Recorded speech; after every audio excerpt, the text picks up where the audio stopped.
Jai Radha Madhava Kunja Bihari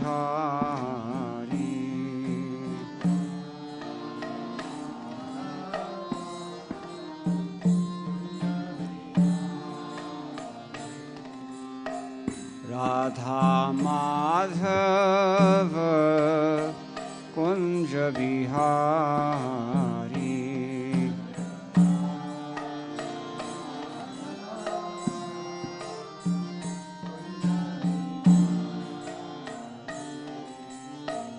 Radha Madhava Kunja Bihari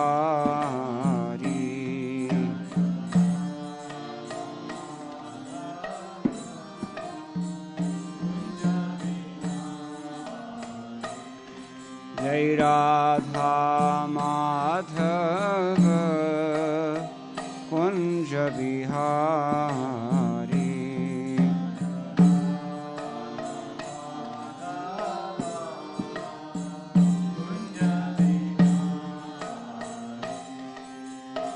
Gopijana Vallabha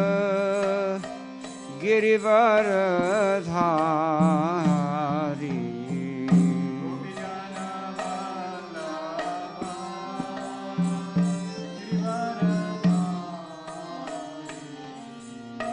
Gopijana Vallabha Girivaradhari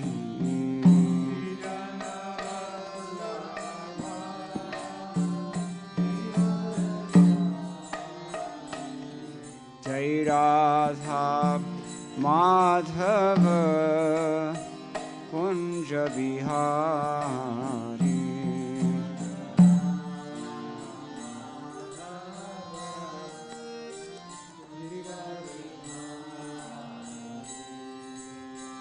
Gopijana Vallabha Girivaradhari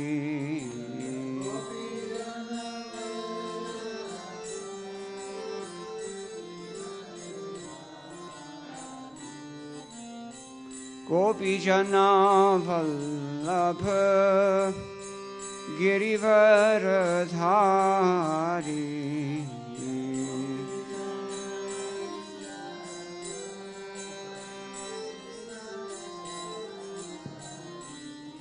Jai Radha Madhava Kunja Bihari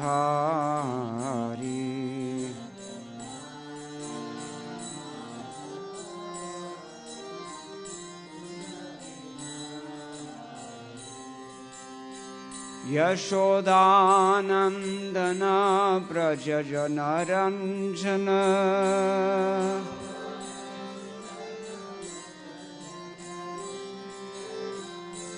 Yashodanandana Prajajana Ranjana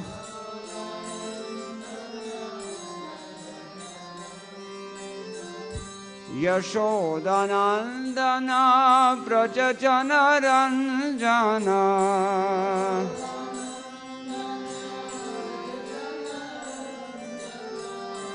Yashodanandana Prajajana Ranjana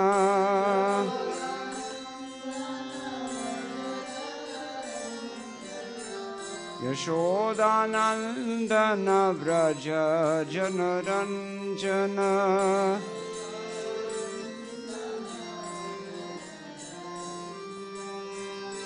Yashodanandana Prajajana Ranjana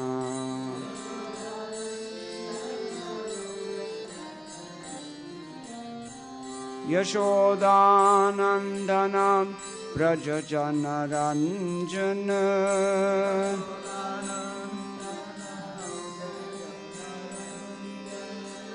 Yashodanandana Brajajana Ranjana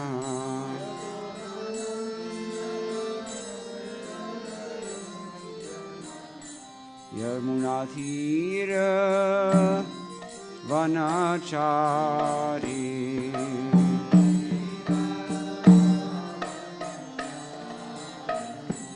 Jamuna Tira Vanachari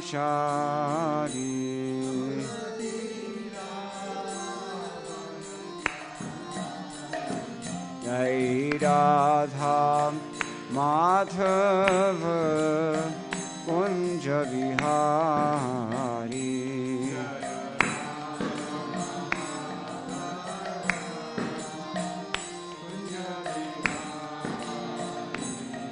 Jai Radha Madhava Kunja Vihari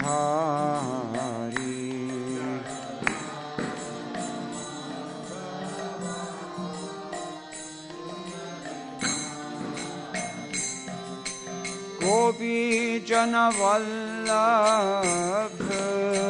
Girivaradhari Gopi Jana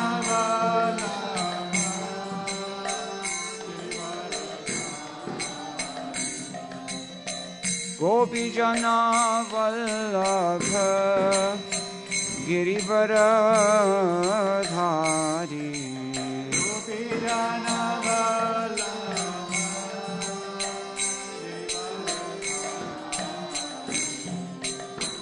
Yashodanandana Brajajana Ranjana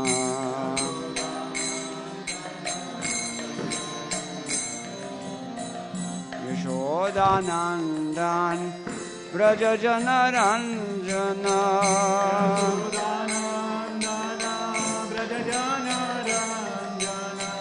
Yashodanandana Brajajana Ranjana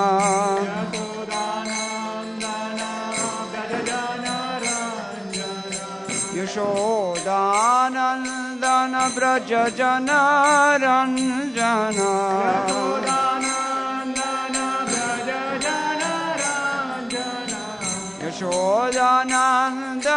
Yashodanandana Brajajana Ranjana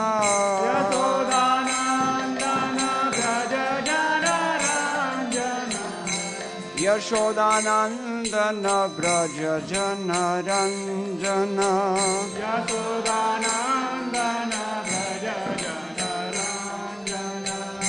Yashodanandana Brajajana Ranjana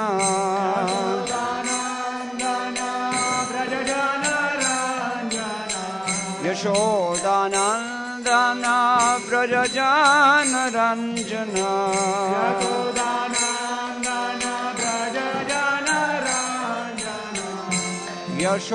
Yashodanandana Brajajana Ranjana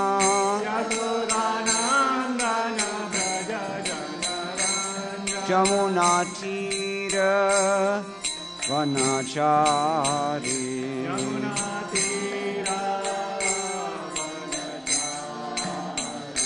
Jamuna Tira Vanachari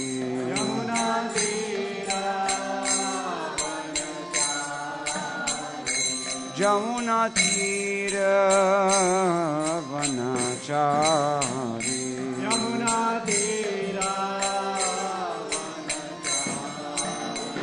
Jai Jai Radha Madhava Kunja Vihari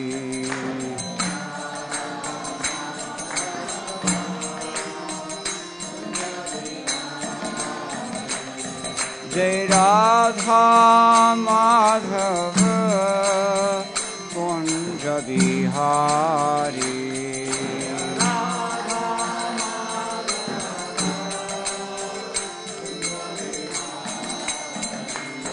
Jai Radha Madhava Kunja Vihari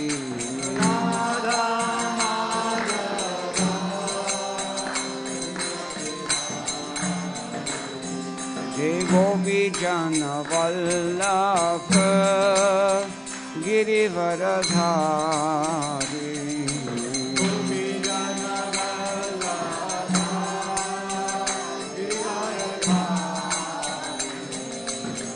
Gopi Jana Vallabha Girivaradhari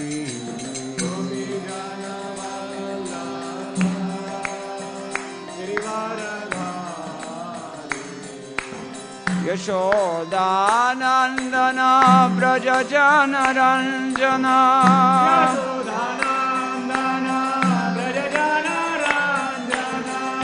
Yashodanandana Braja Jana Ranjana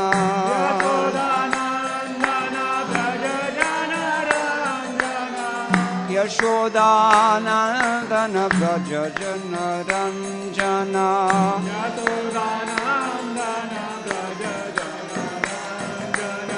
Yashodanandana Braja Jana Ranjana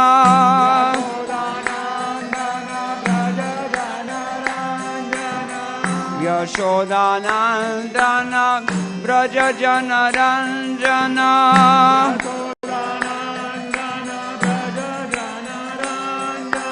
Yashodanandana Braja Jana Ranjana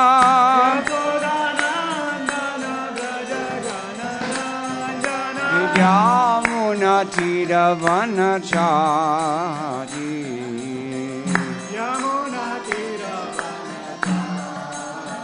Jai Jai Radha Madhava Kunja Bihari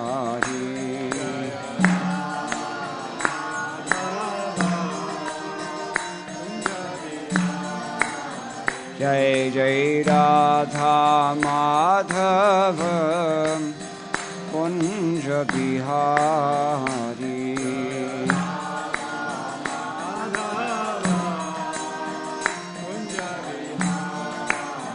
Jai Jai Radha Madhava Kunja Bihari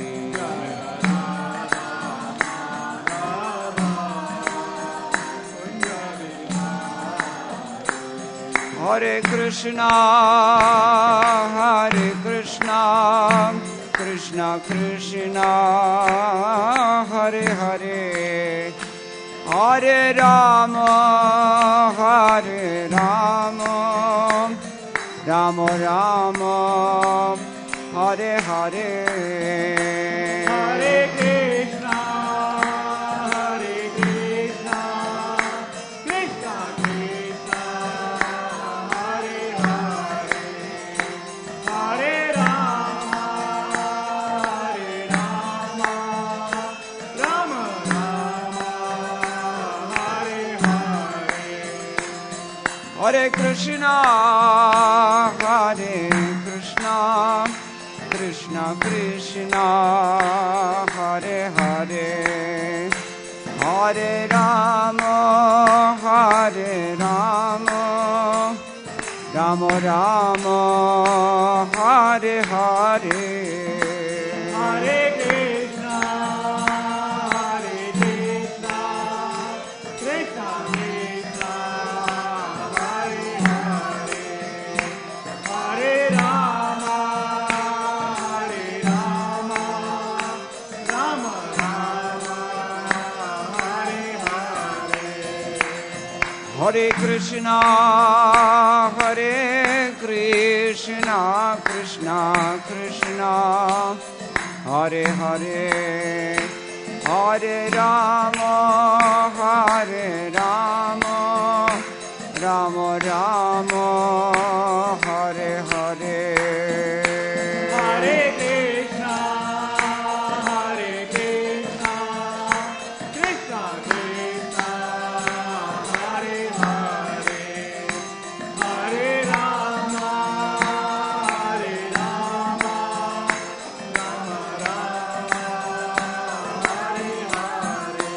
Jai Gaura Hari Bol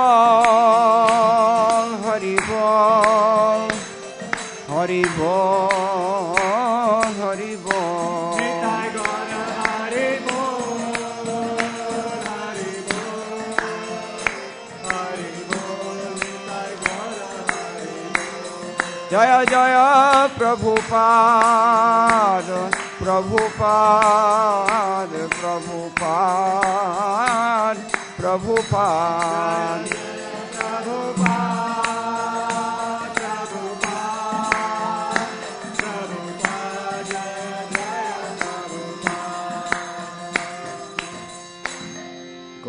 Premanandi Hari Hari Bo. Jayam Vishnupad Panam Sarvajagacharya Ashtottara Shata Shishimad Shila Abhayacharnan Bhaktivedanta Swami Maharaj Srila Prabhupada Jai Ananda Koti Vaishnava Vrinda Ki Jai Nama Acharya Srila Thakur Haridas Ki Jai Prem Se Kaho Sri Krishna Chaitanya Prabhu Nityananda Shri Advaita Gadadhar Shivasari Gaur Bhaktivinoda Ki Jai Shri Shri Radha Krishna Gopa Gopinath Shyam Kunda Radha Kunda Giri Govardhan Ki Jai Vrindavan Dham Ki Jai Navadvip Mayapur Dham Ki Jai Ganga Devi Ki Jai Yamuna Mai Ki Jai Bhakti Devi Ki Jai Tulsi Rani Ki Jai Samaveta Bhakta Vrinda Ki Jai Shri Harinama Sankirtana Ki Jai Grantaraj Srimad-Bhagavatam Ki Jai ISKCON BBT Founder Acharya Srila Prabhupada Ki Jai Shri Shri Guru Gauranga Ki Jai Shri Jagannath Balaram Subhadra Maharani Ki Jai Shri Shri Radha Madan Mohan Ki Jai Go Premanand Hari Hari Bo. All glories to the Samul devotees. All glories to the Samul devotees. All glories to the Samul devotees. All glories to Sri Sri Guru and Gauranga. Jai Srila Prabhupada.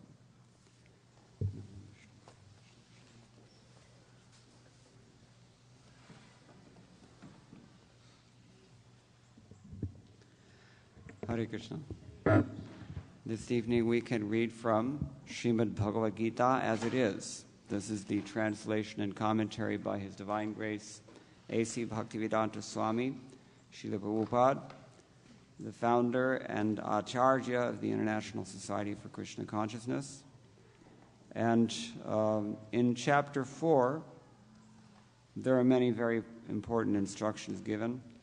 I thought we can read from Chapter 4, text number 10, for those of you who have books. In this edition, it will be on page 206. Chapter 4, text number 10. Chapter 4 is entitled Transcendental Knowledge. So let us invoke auspiciousness by reciting Mangalacharana.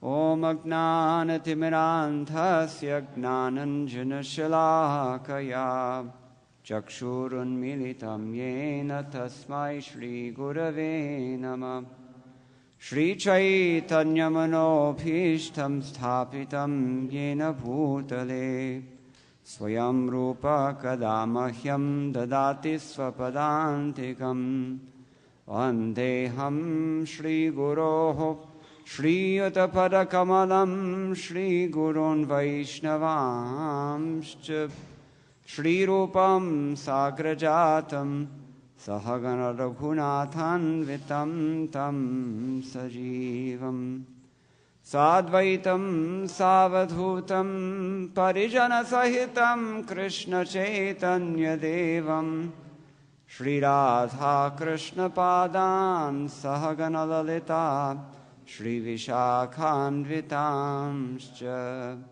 He Krishna Karuna Sindho Dinabandho Jagatpate Gopesha Gopika Kanta Radha Kanta Namostute Tapta Kanchana Gaurangi Radhe Vrindavaneshwari Vrishabhanusute Devi Pranamami Hare Priye Vansha kalpatarubhyascha kripa sindhubhya evacha patitanam pavanebhyo vaishnavebhyo namo namaha Jaya Shri Krishna Chaitanya Prabhu Nityananda Shri Advaita Gadadhara Shri Vasadi Gaur Bhakta Vrinda Hare Krishna Krishna Krishna Hare Hare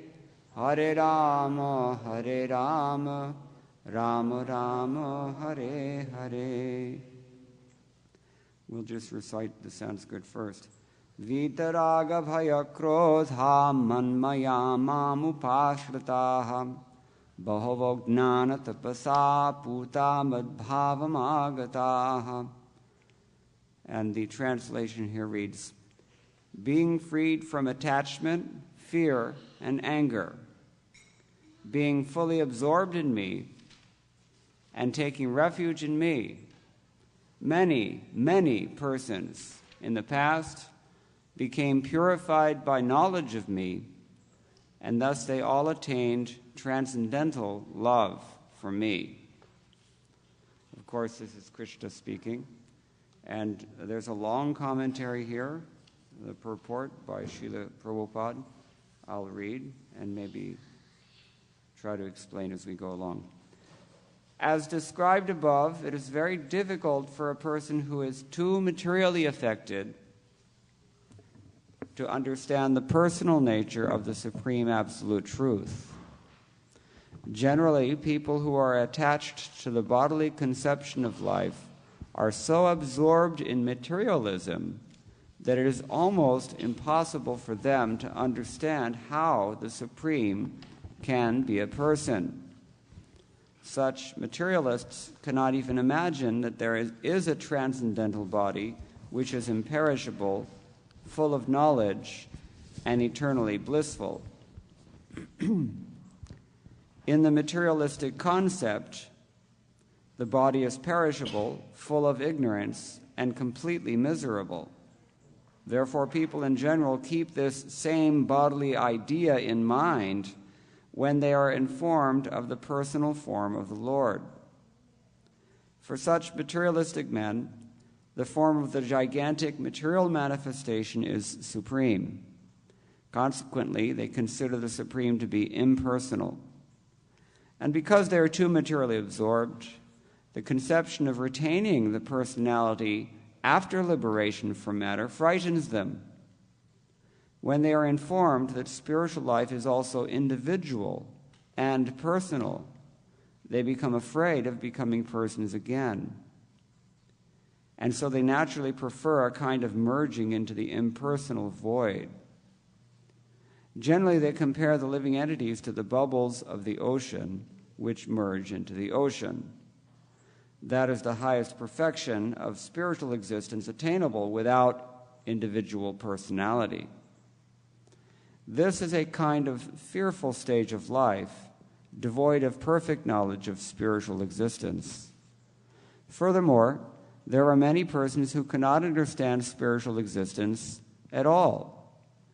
Being embarrassed by so many theories and by contradictions of various types of philosophical speculation, they become disgusted or angry and foolishly conclude that there is no supreme cause and that everything is ultimately void. Such people are in a diseased condition of life. Some people are too materially attached and therefore do not give attention to spiritual life. Some of them want to merge into the supreme spiritual cause, and some of them disbelieve in everything, being angry at all sorts of spiritual speculation out of hopelessness. This last class of men take to the shelter of some kind of intoxication, and their affective hallucinations are sometimes accepted as spiritual vision. One has to get rid of all three stages of attachment to the material world: negligence of spiritual life, fear of a spiritual personal identity, and the conception of void that arises from frustration in life. To get free from these three stages of the material concept of life, one has to take complete shelter of the Lord, guided by the bona fide spiritual master, and follow the disciplines and regulative principles of devotional life. The last stage of devotional life is called bhava, or transcendental love of Godhead. According to Bhakti Rasamrita Sindhu, the science of devotional service, Adau Shraddha Tata Sadhu Sangodha Bhajana Kriya Tato Narthi Nivritti Syat Tato Nishtha Ruchistataha Athasaktis Tato Bhavas Tata Premabhisanchiti Sadhakanamayam Premnaha Pradurbhave Bhavet Kramaha. In the beginning, one must have a preliminary desire for self-realization. This will bring one to the stage of trying to associate with persons who are spiritually elevated. In the next stage, one becomes initiated by an elevated spiritual master, and under his instructions, the neophyte devotee begins the process of devotional service.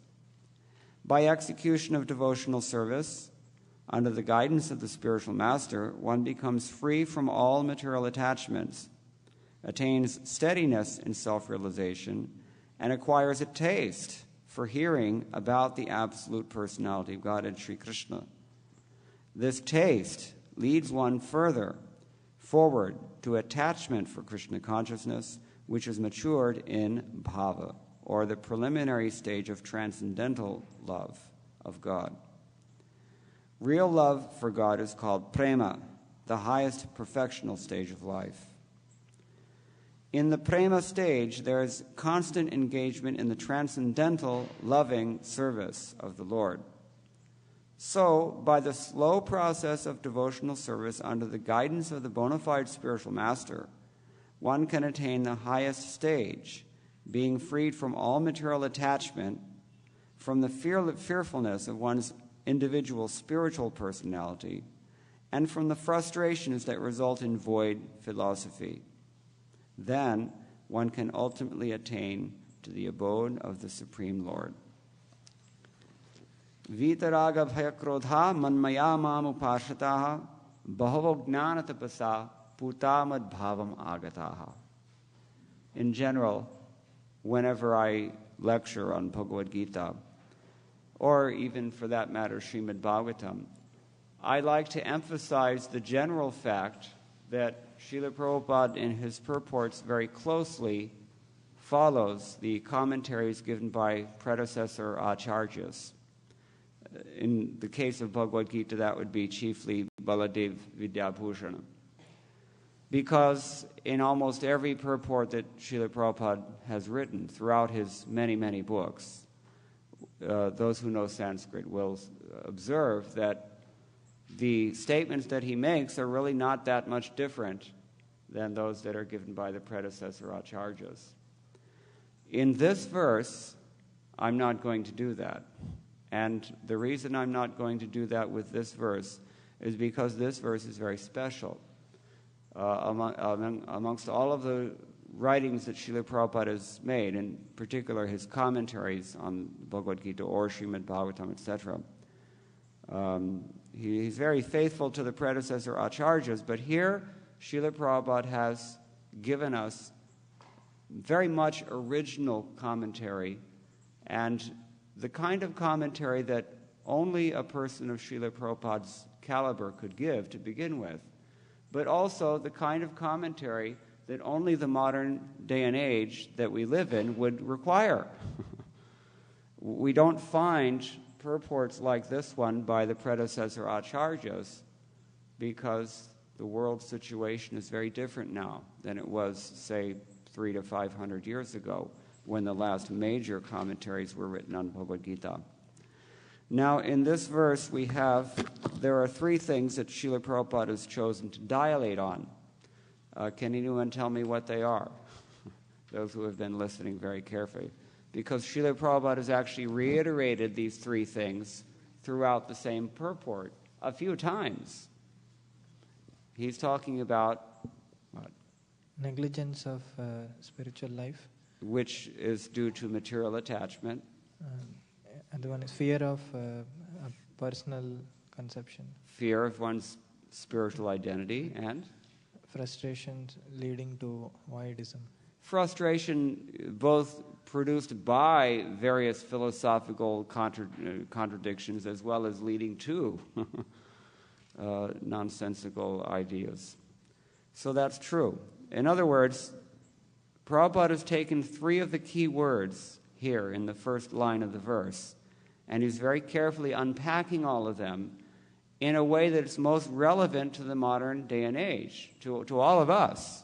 He's dealing with the main reasons that prevent all of us from taking Krishna's instructions here very seriously. So this verse is very personally relevant for each and every one of us, and it's very clear the way that Prabhupada has dealt with it. So Vita, raga, bhaya, krodha. These are the three terms. Raga means materialistic attachment. Bhaya means fear, and in particular fear of one's spiritual identity. And then krodha means anger or frustration, is maybe more apt term for it, which he uses here.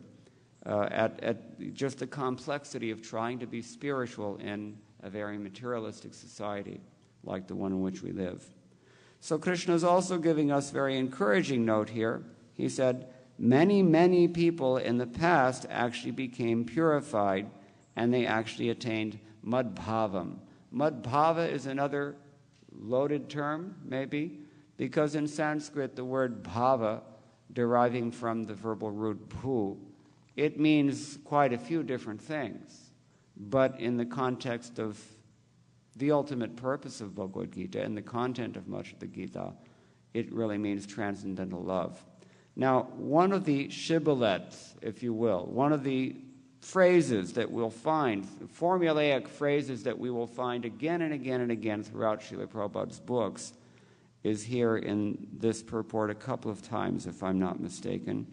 He talks about transcendental loving service, and that's very important. There are many ways in which one could translate the term bhakti. We translate it as love, or more simply as devotion. But Srila Prabhupada has consistently translated this term as, in phrases such as transcendental loving service. Why does he do that? We know at the end of Bhagavad-gita in chapter 18, Krishna tells us, when do we achieve really mature and, lasting bhakti? Does anyone know the verse I'm thinking of? Think, Brahma Bhuta Prasannatma Nashochati Ityadi. So the idea is that when one is actually liberated from the bodily concept of life, then there are no obstacles to distract one from focusing on one's eternal spiritual function, which is bhakti yoga, transcendental love of Godhead. So first of all, one's devotional service has to be transcendental. That is to say that when we render devotional service that is mixed with mundane motivations, what that means in effect is that it's mixed with ignorance. It's mixed with a bodily concept of life that is essentially incorrect, false. People come to the churches or the synagogues or the masjids or the temple, and their motive is to get ahead in life, and they want to bribe God, especially in India. We're very familiar with it. Gods are regularly bribed. We've seen this. And, this is mundane. This is what the Srimad-Bhagavatam calls kaitava dharma, cheating religion. It's a kind of dharma because we're approaching God for what we want, but it's all about me. It's based on false ego. It's motivated by mundane agendas, which are based on a wrong conception of who we are. We are not the material body. These are the lessons that Krishna gives very early on in the Bhagavad-gita to make it emphatic, Arjuna. Does anyone know how does Krishna distinguish between what is real and what is false in chapter 2 of the Bhagavad-gita? A fairly well-known verse. Nasato vidyate bhavo na bhavo vidyate sata. He says, those things which last forever, those things are real. And those things which do not last very long or forever, those things are false. Just like we have this... does everyone know that Amitabh Bachchan's father was a great poet? Harivansh Rai Bachchan. So he wrote a famous poem, Jo beat gaye, so baat gaye. That's not real. Things which are over and done with, that cannot be real. And if you think about it, there's almost nothing that you can think about with respect to this mundane mind and body and world, extending from that. There's nothing that withstands the test of time, ultimately. I was talking with someone the other day. Of all people that would have this appreciation, John Maynard Keynes said that in the long run, we're all dead. So, it's not really good economics, actually, to keep investing your energy in something that's going to come up as ashes, dust, or whatever after we're long gone. So anyway, the first thing is that one has to come to the transcendental platform, and this is what Krishna advises Arjuna throughout the Gita when he says such things as nistraigonya bhava. Nistraigonya. Be above these modes of passion, ignorance, and goodness, and become transcendental. Nirguna is the idea. So in the beginning, in order to really achieve real bhakti, Krishna says, or what does he call it? Param bhaktim, uttama bhakti. What's the verse? Brahmabhuta nashochiti nikangshiti sama sarveshu bhuteshu mad bhaktim labhate param. So he calls it param bhakti. In other words, transcendental bhakti, real bhakti, the best bhakti. To get that, he says, one really has to be liberated first of all. One has to remove from one's life and from one's consciousness all things that are temporary, and that's not easy to do. That's not really a very cheap thing.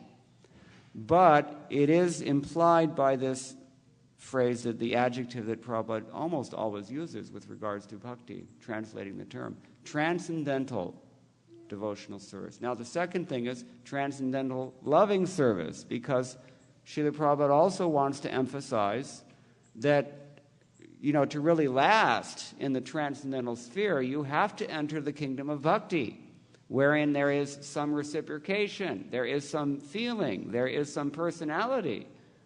There's something that will engage you, in other words, rather than just abstruse meditation on something which is abstract in the extreme, and therefore really hard to hold on to or persevere in.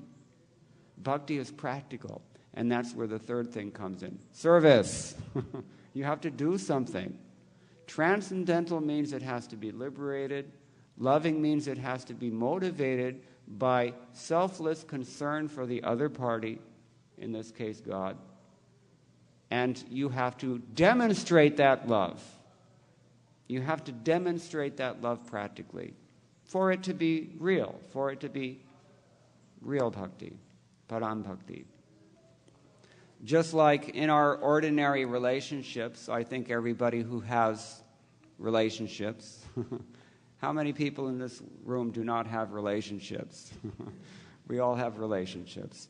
And you have experienced, or you should be able to see, that in your relationships it requires some maintenance, it requires investment, it requires some attention, and it requires action. If the husband just tells his wife every single day that I love you, I love you, I love you, and never does anything for the wife, what's going to happen? You think about it. So the same thing, Krishna is a person. Now, if Krishna is a person, and we're meant to engage in transcendental loving service with him, then in addition to purifying our service from this raga principle, raga in the sense of mundane attachment to other things, as we've already described, mundane motivations, hidden agendas even, we were discussing last night. Sometimes too much devotion is actually the sign of a thief. So in addition to purifying our bhakti or our devotional service to the Supreme Lord of all temporary and selfish agendas, we also have to be very clear on where we stand. And that's where the next big hurdle comes. What's the next one after raga? Fear. Bhaya. What are we afraid of? And Prabhupada is very strongly implying here in his purport, and he explicates elsewhere, that we are afraid of our personal identity as parts and parcels of the Supreme Lord, as the eternal servants of the Supreme Lord. Because we have no frame of reference in this world of a personal relationship that doesn't eventually have some problem. Is it not? Just as we have no experience of anything from the realm of the body and the mind that doesn't come to an end, so in the same way, we can hardly imagine any personal interaction based on our experience that doesn't come to something ugly sooner or later. And therefore, when somebody proposes that even in the liberated state, once you become free of all material things and all mundane agendas and illusions, you still have a personal identity. People say, whoa, wait a minute. I don't think so. Let me go and do some Zen instead. Because, there's no authority, first of all, and there's no interaction, and it's really peaceful because I need some time out. I've created such a mess of my life, and my lives, I should say, that I just need some peace for a while. That's the appeal of these voidist and kind of, impersonal ideologies. It's just like with children in school. When the kids are naughty in school, the teacher says, okay, you've got time out. Stand in the corner and just do nothing, because you're causing nonsense. If you cannot do anything constructive, then just sit there and do nothing at all. That's what these alternatives are actually doing.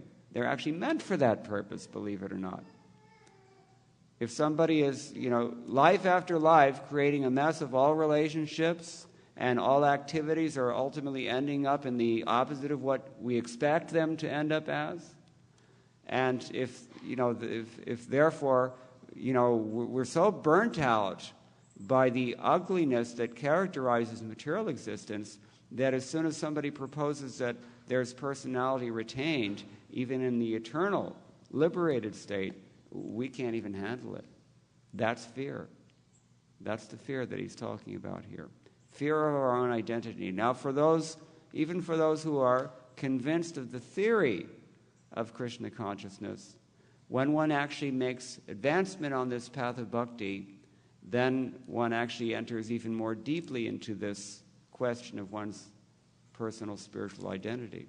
Because the theology teaches that every one of us has an eternal constitutional relationship with the Supreme Lord of a very specific nature and in a very specific mood and with a corresponding function.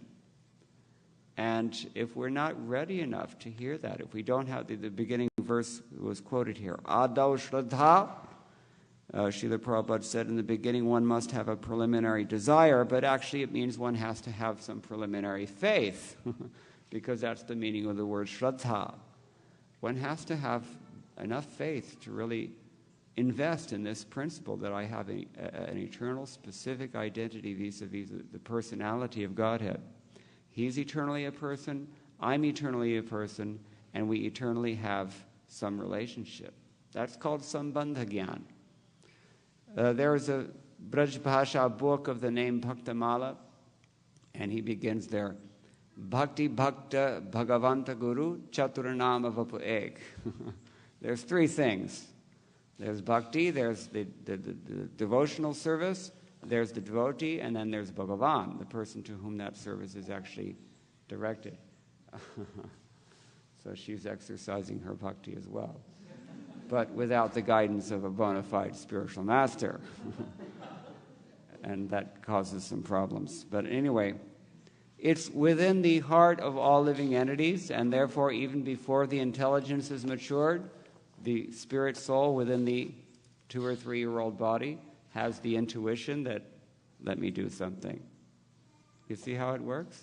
It's fantastic. So you cannot erase this Sanatan Dharma, or this Jaiva Dharma. The intrinsic property of the soul is not something that can ever be deleted. You can efface it, you can deny it, you can adulterate it, but you cannot get rid of it. It's going to manifest itself in some form or another. And we've already mentioned, in the material world, under the sway of raga, it manifests as motivated bhakti, cheating. In pseudo-spiritual life, or temporary spiritual life, is maybe a more accurate way to describe it, It manifests in the shape of someone trying to escape from all personality under the intellectual misconception that it's possible to actually sustain that sort of commitment for a long time, what to speak of eternity. And, then we come to this other thing, which is vitaraga bhaya krodha.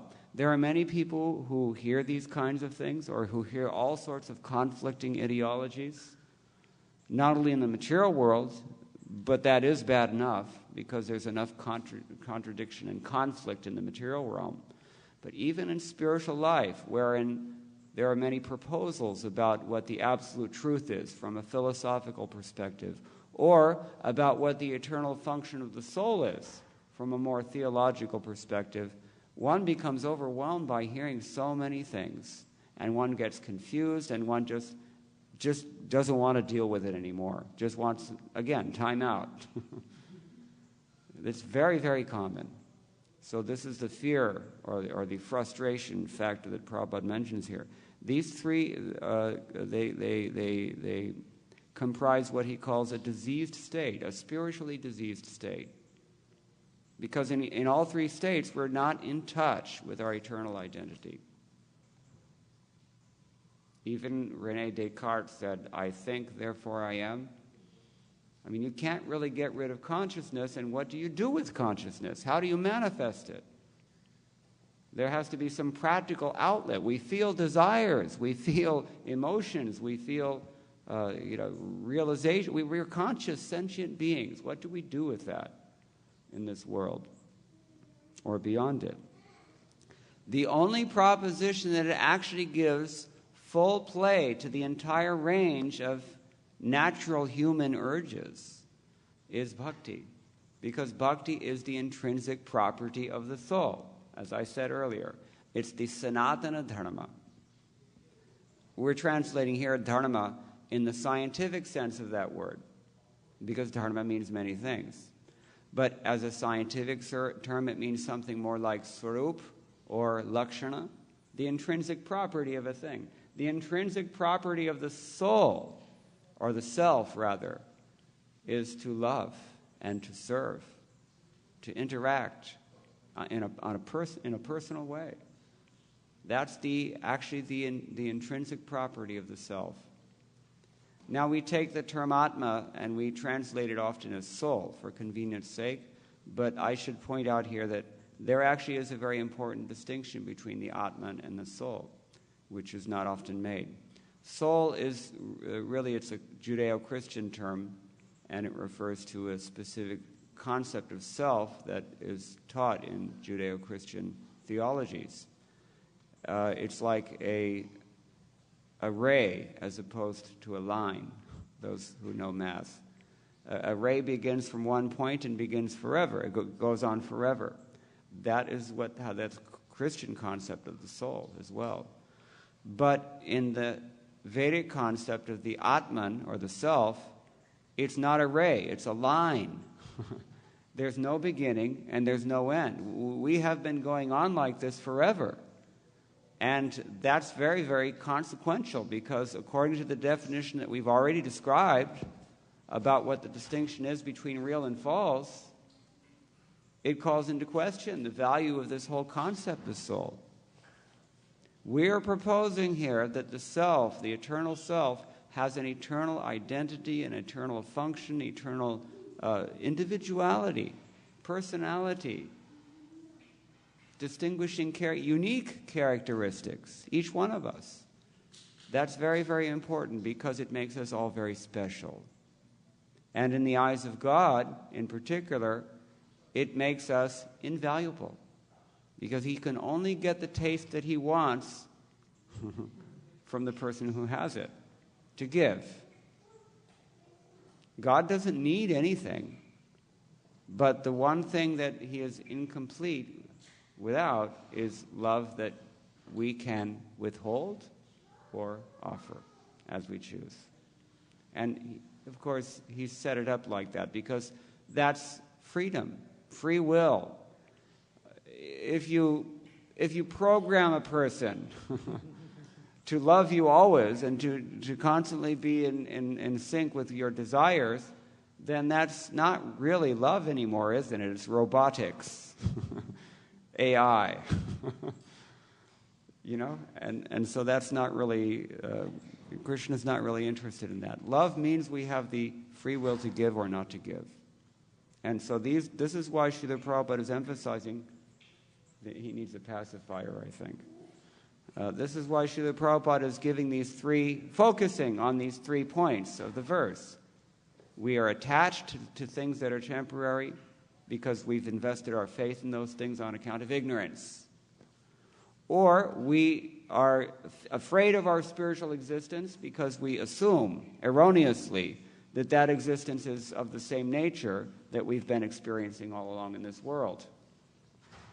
Or finally, we just don't even want to think about it. We just want to sweep the whole thing out because it's just too much botheration and too complicated and frustrating. Fear. So these are the 3 things. And Srila Prabhupada's purport has necessarily, I don't want to say deviated from tradition, but added to the tradition in a way that could not have been done before the present day and age. It's a brilliant, I think, transcendental tour de force here that Srila Prabhupada has given us in terms of its profundity and also in terms of its strategic intelligence and also in terms of its compassion. It's a wonderful, wonderful verse. Now, Krishna says, Bohavo gnana tapasa puta madbhavam agataha. Taking shelter of him and becoming free from these 3 obstructions that we've been discussing, he says, through the austerity of knowledge. Why is knowledge an austerity? Jnana-tapa. Why does he say this? Jnana-tapasa, by the austerity of knowledge. What's austere about knowledge? Who can say? It's not like there's a right or wrong answer here. I'm just trying to stimulate thought here. Yeah, what do you think? With knowledge comes responsibility. Very good point. Very good point. When one gets knowledge, one has the responsibility to act in a proper way. Yeah. So that is an austerity because the drive of the senses and all the other external factors also come into picture. Let's suppose you work in the San Francisco International Airport and you're at the switchboard on answering phone calls. If someone calls you up and says, there's a bomb on flight number such and such a plane scheduled to go off at such and such a time, you have a responsibility because you've learned something that's very consequential.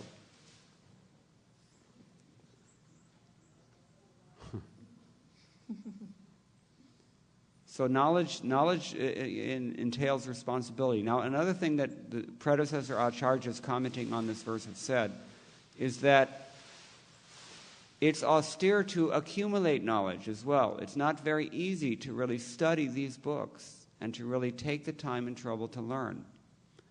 I was talking with someone this afternoon that, we go through, for our careers and for our material aims in life, we go through so much time, we invest so much time, money, and trouble to learn something.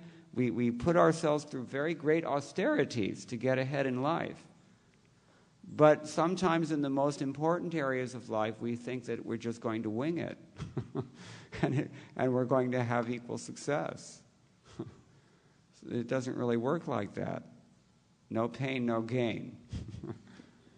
There's no opulence that's manifest in this world that doesn't have a history of austerity and penance behind it. So to gain knowledge is not so easy. We actually have to invest some time and some attention in that endeavor. And then a third way that it's difficult is, I think it was either Ramanujacharya or maybe Vishwanath Chakravarti Thakur, I don't remember. One of these predecessor acharyas commenting on this verse has said that the austerity of knowledge is that we're living in a world where knowledge is not really that valued. Truth is not really that important to most people. Most people are far more concerned with their desires than they are with what's right.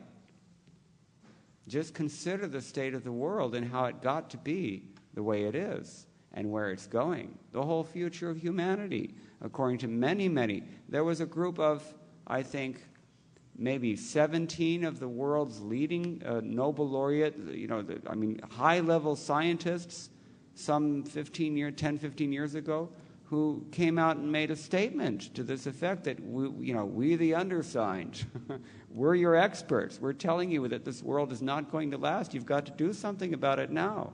What have we done about it? Have we significantly changed our trajectory? All you have to do is nothing, and you're going to continue on the same trajectory that you're on. Human life is a life of responsibility, as he said. If we have knowledge enough to see things clearly, that's called Shastra Chakshu, then we also have the obligation to act in response to that enlightenment. And generally that entails change of behavior.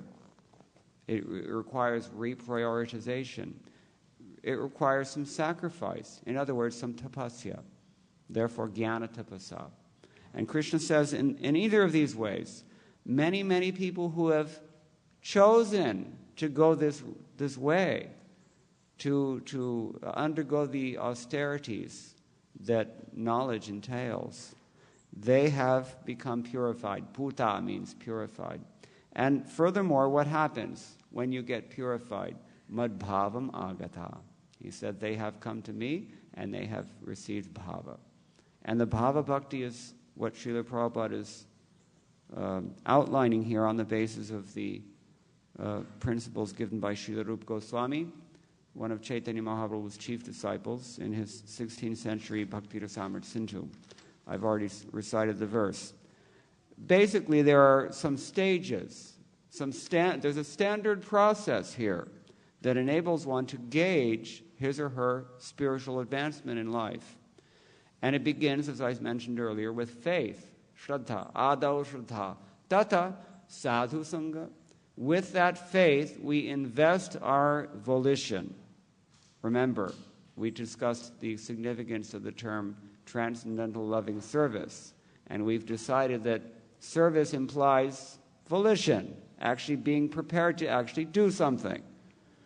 Just like in the Mundaka Upanishad, there's a famous verse, Tad Vijnanartham Sagurum Evabhigachit Samitpani Shrotriyam Brahmanishtam. When you approach a spiritual master to understand what's absolute truth, you have to go with firewood in hand. In the old days, the gurus would live in an ashram in the woods. Now you can hardly find any woods to live in. But, they would need things they would keep a fire burning for sacrifice, and it was the disciples' duty to go out and find some firewood and bring it back for the spiritual master to perform sacrifice. In other words, you have to perform menial service. So that's all implicit throughout the tradition, amongst the gurus, in the various paramparas, in all the shastras. This is a well-known institution. One has to become a little bit humble, and one has to be prepared to do something. So in the beginning we have faith, and then we invest our faith and our volition and our activities in associating with those who are more spiritually advanced than we are. When we keep ourselves in that kind of association, then whatever faith we brought into that relationship, it's fortified, it's encouraged, it blossoms, it expands. And then when we reinvest that faith again in the same process, we can make tremendous advancement. Because the very nature of sadhu sangha is that you are going to be engaged in bhajana kriya, various activities of devotional service, various activities intended to help you to make spiritual advancement. And then when we do that, the innate power of the process is activated by dint of our own effort. I mean, which is to say, when we are responsive to that process, then what happens is anartha nivritti syat. All the misconceptions, all the extraneous dross of ignorance and mundane desires and dubious motivations that plague us at every step, even unconsciously in this world, those things become reduced automatically. They become reduced. And when those things are reduced, there's what a process entails is a natural vaporization of all the obstacles or all the impediments that prevent us from really maintaining our spiritual life. Maintaining. In order to sustain a mature commitment to a spiritual endeavor, one has to be freed, relatively speaking, from this kind of ignorance, what Krishna calls dvandva moha in chapter 7 of the Bhagavad-gita. So that's called anartana vritti. Then one is nishtha, one is firm. Nishtha means fixed. When one is fixed and continues to water this creeper, so to speak, water the garden of bhakti, or continues to progress or reinvest that faith perpetually in the same process, one moves further still into the area called ruchi. We get a great taste for this. And the things that used to threaten us, or the things that we used to be afraid of losing, or the things that used to distract us, or the things that we thought were impossible to give up, bad habits, sinful habits especially, these things, they just naturally fall away because we've got a higher taste. In chapter 2, what does Krishna say about this? Param drishtva nivartate. One can desist from lower things when he experiences something higher. Everyone knows with the children, whoever has children, they see. When the child has a toy at age X, that toy is very quickly forgotten once one matures. At age, say, 7, he's no longer interested in 3-year-old toys. So this process of maturation, it actually can continue in adulthood, and that's what human life is actually intended for. We should actually mature beyond all these toys that we surround ourselves with in the form of our cars and our prestige and our social standing and our family members and our senses and whatever it is. We all have our relative attachments that we've covered already in the realm of raga. When all that falls away because we've got a natural taste, tata saktis, then we become deeply attached in a profound way that's actually it's inconceivable to the mundane viewer. We become profoundly attached to the activities of devotional service and to the Supreme Lord. That's called asakti. And when that asakti continues along the same way, then we come to the stage which is called bhava. Bhava means we've actually awakened some genuine feelings for the Supreme Personality of Godhead. We don't have genuine feelings for very many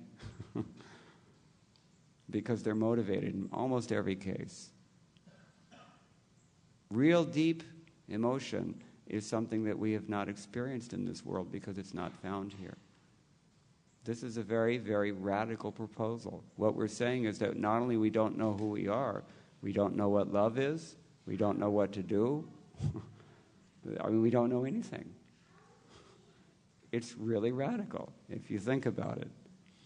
But this is what Krishna is saying, that Bahavo Jnana Tapasa Buddha, purified by the austerities that knowledge entails, Madbhavam Agata. They have come to this stage of bhava. It's possible. Many, many, he says, have done this. Bahavo. Many, many persons have done this. We just have to decide whether we're going to be one of them or not. Because when you take one step towards Krishna, he will take 10 steps towards you. We were discussing this last night. He's much more hungry than we are for this love. I mentioned already, it's the only thing that he doesn't have. The only thing he doesn't have is what we won't give him. And it's not the material things that really matter to him so much. It's the love. Just like when we go to the Yamuna, every evening at Keshi Ghat in Vrindavan, there's Yamuna Arati, and they wave a light to the Yamuna. And they offer Yamuna Jal back into the Yamuna. What is the point of offering Yamuna's own water back into the Yamuna? Or when we worship Surya Dev is another example. we wave a lamp at the sun. All light in this world is coming from the sun. What is the point? The only point is that it's the gesture that we can display. It means I love you, or at least it means I respect you. In its lowest levels, it means I want something from you. But we've already been there and discussed that. You see? So this is bhakti. And Krishna says it's possible. Anyone can do this. Upashrita, one has to simply take shelter of Krishna. And mindful of these principles. And Srila Prabhupada has given us a wonderful purport in this verse, unique purport, just to help us to consider these things deeply, which is something we should do. Anyway, in this day and age, the process of bhakti is chiefly consists of very, very simple thing that we can all do, which is chanting this Mahamantra that appears in the Shruti and throughout the Shastras. Hare Krishna Mahamantra. Hare Krishna, Krishna Krishna, Hare Hare, Hare Rama, Rama Rama, Hare Hare. It's not a new process. It's been going on for at least hundreds of years, if not thousands of years. Chaitanya Mahaprabhu was teaching the same thing 500 years ago. Srila Prabhupada came here about 50 years ago, and he made it much, much easier for us than it would have been had he not come. And it's with purports like this one today that he does that. Unique contribution, very specifically aimed at the modern man and the problems that we all face. So we're very fortunate in that way. Let us take full advantage of it. I'll stop here in case anybody has any questions or comments we can discuss further. Yes. Hare Krishna Prabhu, thank you for a very nice lecture. Thank you. I had a question about a point that you said about the soul being a line and not an array.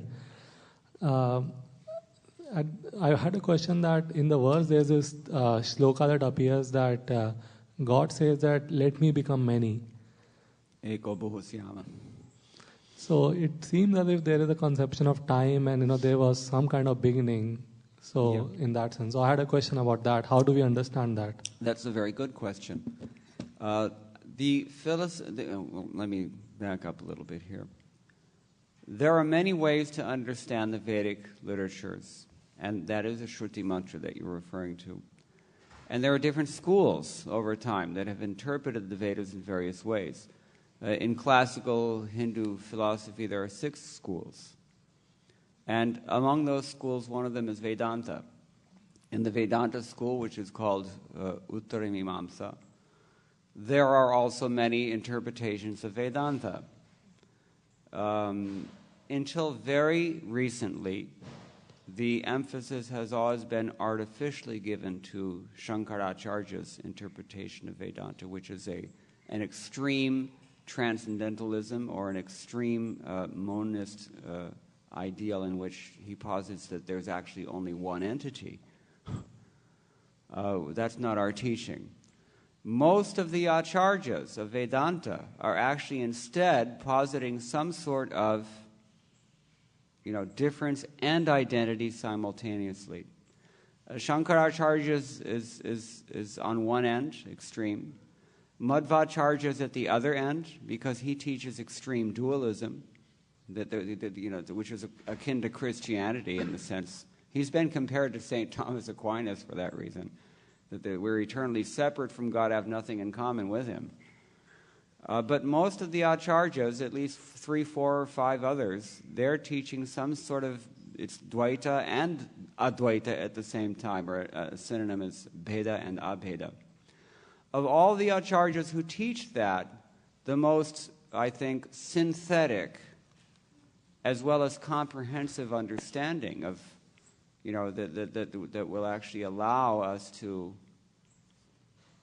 synthesize all the various statements that appear to be contradictory in the Shastras about this, was given by Sri Chaitanya Mahaprabhu and his followers in the form of what he called the Achintya Bheda Bheda Mat, the philosophy where the absolute truth is simultaneously but supralogically one and different at the same time.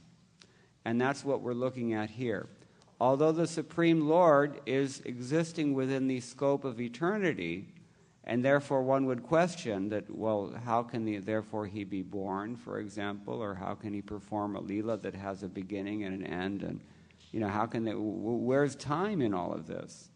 Time is existing nonetheless in this eternal scope of things in an inconceivable sense. And in fact, so does every other form of duality, only for the purpose of bhakti. As I mentioned already, there's no need for making an offering of material goods to the Supreme Lord from whom they came. And in the same way, there's no real need for time to take place within his Leelas either, but it does, only to facilitate this eternal relationship that we all have with him. Time is just this world that we live in, it's the world of needs. We're all conditioned by needs, and that's the manifestation of our relative karmas. We're locked up in this chain of actions and reactions that we can hardly escape from. And the whole world is going on impelled by the desires and the actions and the karmic reactions that we get entangled in. The spiritual realm is just as variegated as this material world, but it's not impelled by need. It's impelled by bliss, unfettered sport, enjoyment. And time is just, it's a function of that enjoyment of the Supreme Lord. He decided to expand into so many jivas, eko bahusyam, as you were saying, only to reciprocate with them. And he has invested within them this eternal but minute independence, wherein they have the power to either agree to do that or to not agree to do that. When we turn our face from God, ishat apetasya viparyayo smriti, then bhayam dvitiya bhinaveshatasyat. We become absorbed in fear because we become locked into the karmic paradigm and don't know what the next challenge is. We've been discussing fear here as well. So, does that answer your question? So one follow-up. Does it also mean that the conception that everything is one, in the sense of that everything is one, is also correct in some sense, because God says that I become many. So originally there must be one. This is the point, that we don't have any problem with Advaita philosophy. It is valid. Because at the same time that the Shruti mantra says Eko Bahusyama, Krishna in the Bhagavad-gita says Vasudeva Sarvamiti, which is one. So there are contradictory statements, but I said that the resolution of these contradictions is only in a supralogical sense, achintya bheda bheda. So you have to accept the achintya shakti, otherwise you're not going to really get much of a conception. Thank you. But we should note here that this is not an intellectual thing. It is what we call aparoksha gyan. It's something which is immediately experienced rather than intellectually theorized or calculated or anything like that. And again, it comes through experience. That experience means surrender. We actually serve Krishna, and then everything becomes revealed through that service. People who don't have faith have a hard time accepting that. But those who act on this instruction, they realize very easily. Okay? Yes. Prabhuji, you referred to that verse from the second chapter where you mentioned what is false, right? There I think you were saying that whatever is temporary, Krishna says that is categorized as false. Mm-hmm. But aren't the Mayavadis using the same logic to say that the world is mithya, false, because it is temporary and that's why it is false. But we say that, okay, no, it is real but temporary. So is there could you please explain this? Your question is that we have defined reality versus illusion as the distinction between eternity and temporality. And that sounds a lot like what Shankaracharya says when he says, Brahma Satya Jagan Mithya, this world is false. Well, in a sense, there's truth in that, as I mentioned a moment ago, because every philosophical position that you can assert has its validity. The Jains have a nice way of looking at this. They have a concept they call syadvad.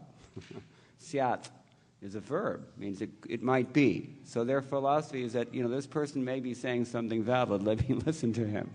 It's good to be open-minded like that, but to answer your question more directly, although the material world, everything within it is temporary, it's still real because it keeps coming in. It works cyclically. It is manifest and unmanifest, but it keeps coming back. Temporary in the sense that it's going to go dormant for some time, but it's going to be recreated again and again. It's just like this body. Our incarcerated state, which is called baddhatva, bondage of the jiva in this material world, it's kind of like that also, in that we've got this material body and it's real in the sense that it exists. We can touch it and feel it, and if you touch the fire, it hurts. And you suffer as a result of the activities you perform in this body. But it's going to end, and in that sense it's not real. And yet at the same time, you're going to come back again in another material body.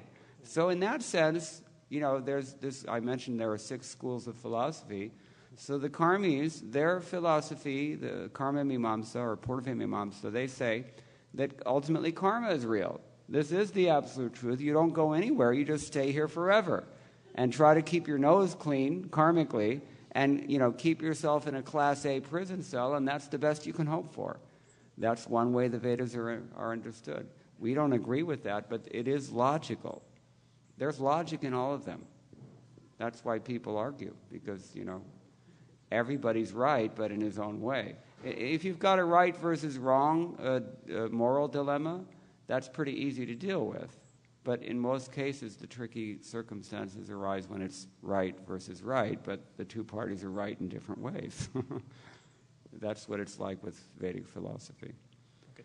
And the second question was about, you mentioned about Madhvacharya. What is the main distinction between Achintya Bheda and Dvaita philosophy is what? Like, they don't even, we are saying that at least the quality-wise, we are one. We have the same qualities, but quantity-wise is what different. Right. And Madhvacharya says that even the qualities are incorrect. There's no commonality. Is that a correct thing? That's exactly what he says. Therefore, he steers clear of saying that we're parts and parcels of the Lord. Instead, he says we're pratibimbas. Pratibimba means a reflection. It's a hard and fast dualism, which is really closer to Christianity than anything else. And that's been noted by many. I mean, there are other distinctions, obviously, in the different sampradayas, but that's really probably the most consequential difference. Madhva's, he's not really a dualist either. He's more of a pluralist in the sense that he sees a fivefold distinction of, categories in all existence. But that's academic. Okay. Thank you. Anything else? Yeah, over here. See if you pass the mic. Hare Krishna, Prabhu. So we were discussing, and you mentioned Prabhupada quotes this phrase, transcendental loving service, as bhakti. So for bhakti to be there, it has to be transcendental. But in our day-to-day devotional service, or at least the prescribed rules by the spiritual master, we do have to deal at least with the modes of passion sometimes. So I have twofold question. One question is that doesn't count as bhakti, or if it doesn't, then what should we do to at least use that mode and not get entangled with it, or properly engage so that it is still a transcendental service? Please elaborate on what you mean by passion. I mean, what is... So in preaching activities, we are doing certain program. There is a management involved, And management generally would mean certain, say, last-minute changes. It would, there would be a use of in an absolute passion. sense, you can say it's passionate by nature. It's passion, yeah. Okay, well, generally in devotional service, any of the endeavors that appear to be either karma or jnana, they're actually considered to be transcendental because they're directed at that transcendental aim. And so in pure devotional service, even though a person is engaged in matters of pounds, shilling, and pence even, for that matter, or as Prabhupada often writes in his books, a person may be, day and night absorbed in how to distribute books on Krishna consciousness, and that involves a lot of management and a lot of business decisions, and somebody has to load up vans, and there's just so many things are going on that would appear to be mundane activity. But because the intention is only to please Krishna, it doesn't produce any karmic reaction, unlike the activities of a person who is involved in them for his own motivated ends, you see. So that's one thing. But then the second thing is a little bit more subtle, because when we are neophyte in Krishna consciousness, it's understood that we're not actually practicing pure devotional service, free of selfish motives. We also have a cut for ourselves. Everyone in the beginning, Krishna mentions this in chapter 7, texts 15 and 16. In the beginning of devotional service, or when people are casually performing devotional service, they're generally putting something south for themselves. And, there's some admixture of kaitava dharma there. So in those cases, it really depends on a lot of subtle things that have to be judged on a case-by-case basis. But the overriding principle there is that if one is working strictly under the direction of a bona fide spiritual master, then even though one's own motives are not entirely purified yet, still, whatever he's offering or she's offering as devotional service through the sponsorship of a spiritual master, it can be accepted by Krishna as transcendental because the spiritual master is offering it and not because that impure person is offering it. You see? And therefore we say it's not only is it absolutely necessary to have the sponsorship of the spiritual master, but also that the mercy of that spiritual master is what allows us to pull ourselves out of that mundane motivation such that we actually are performing bhakti on the transcendental platform.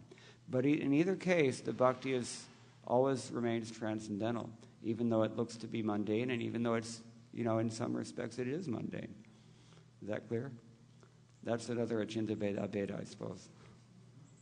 Is it clear? Okay. Anything else? Yeah.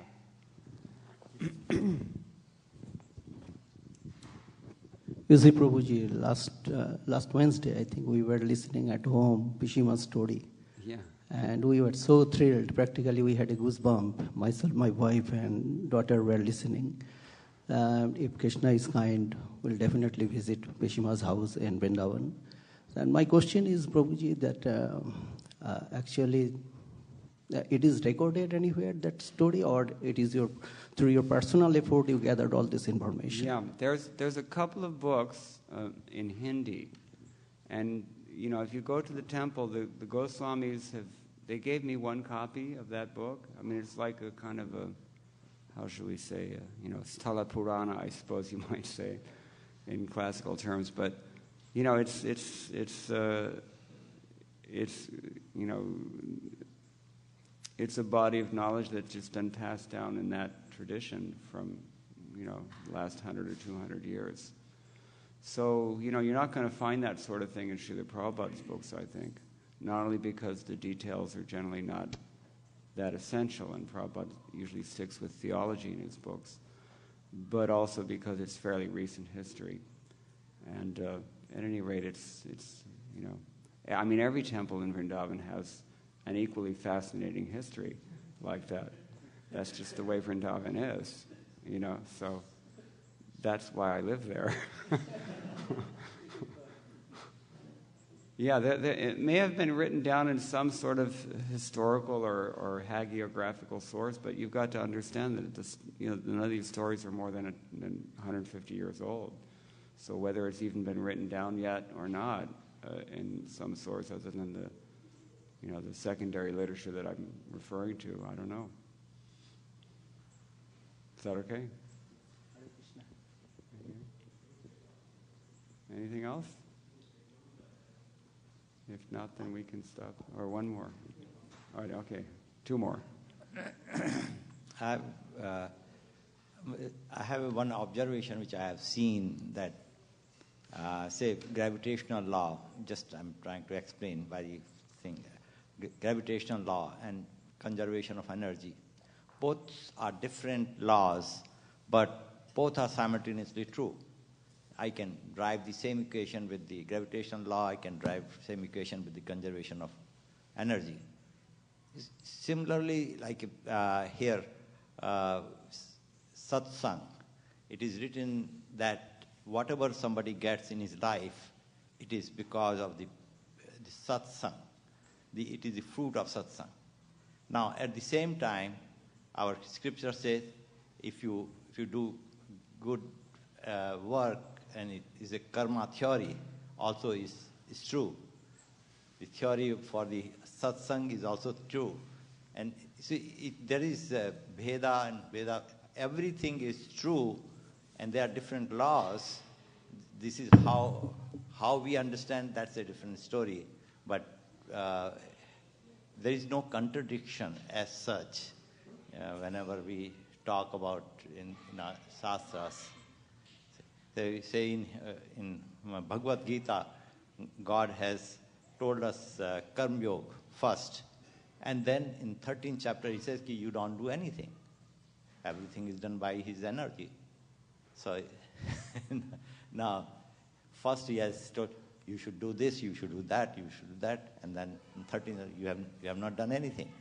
So it's kind of both are true at the same time.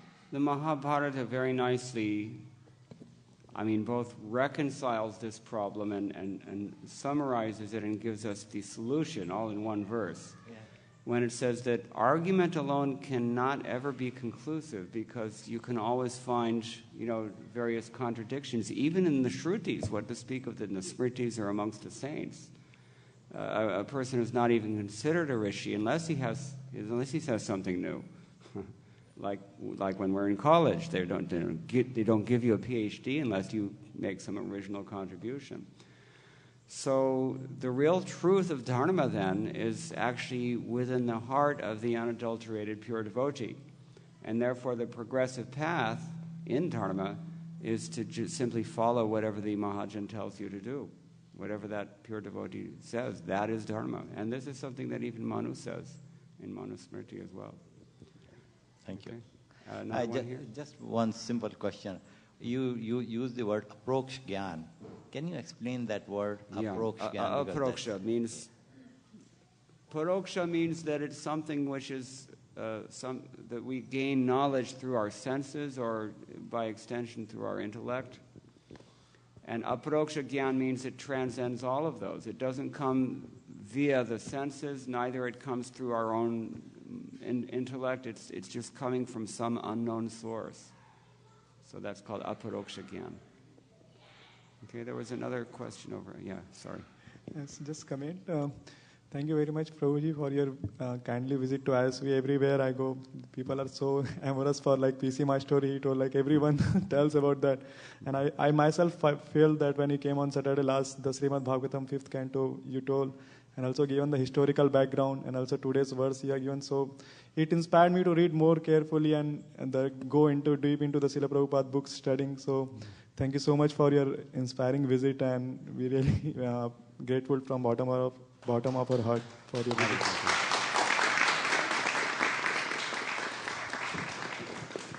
All glories to Srila Prabhupada.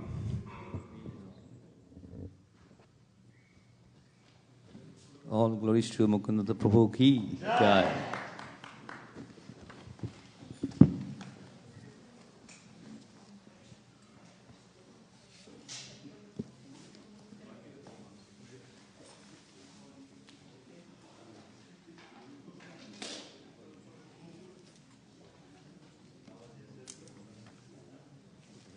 So you live in Vrindavan, Prabhu? I live in Vrindavan. Okay. We'll come sometimes to you. Oh, that's nice. You speak Hindi also.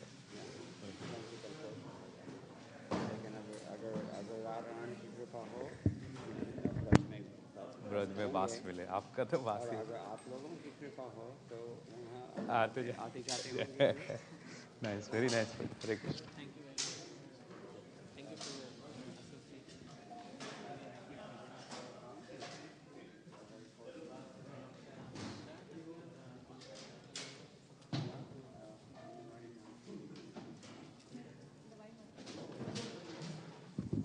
Hare Krishna, Dhanyavad. So we'll have a short kirtan and then we'll have the artik because now bhoga is going on. So we'll chant with me.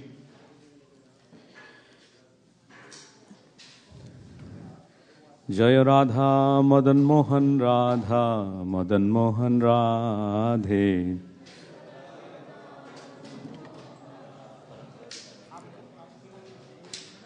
Jaya Radha Madan Mohan Radha Madan Mohan Radhe. Artik song.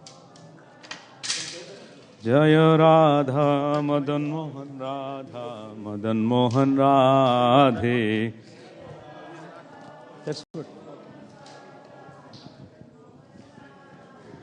Jaya Radhe Jaya Radhe Jaya Radhe Jaya Sri Radhe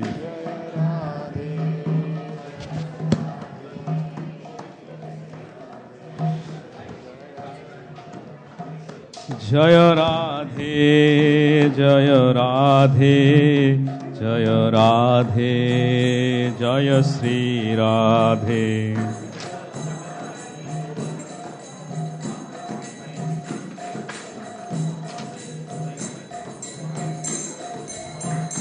Jaya Radha Madan Mohan Radha Madan Mohan Radhe Radha Madan Mohan Radha Jaya Radha Madan Mohan Radha Madan Mohan Radhe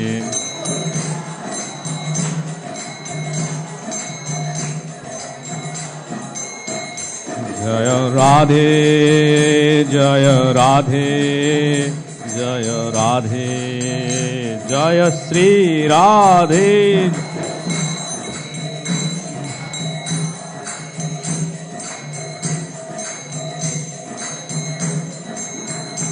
Jaya Sita Ram Lakshmana Hanuman Jaya Sita Ram Lakshmana Hanuman Jaya Sita Ram Hanuman Jaya Sita Ram Jaya Lakshman Hanuman Jaya Sita Ram Sita Ram Sita Ram Jaya Sita Ram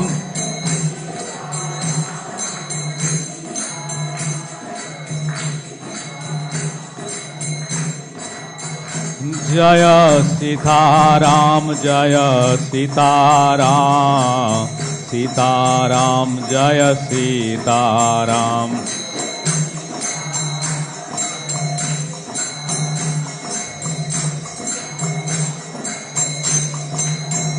Jaya Sita Ram Jaya Sita Ram Jaya Sita Ram Jaya Sita Ram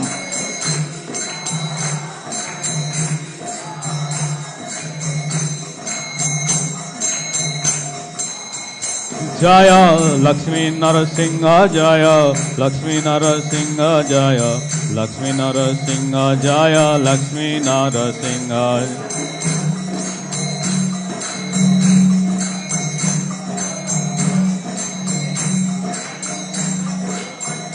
Jaya Radha Madan Mohan Radha Madan Mohan Radhe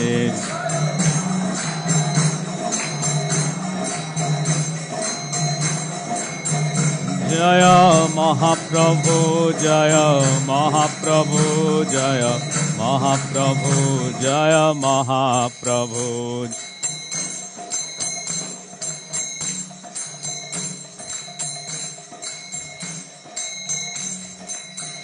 Jaya Gauranithai, Jaya Gauranithai, Gauranithai, Jaya Gauranithai.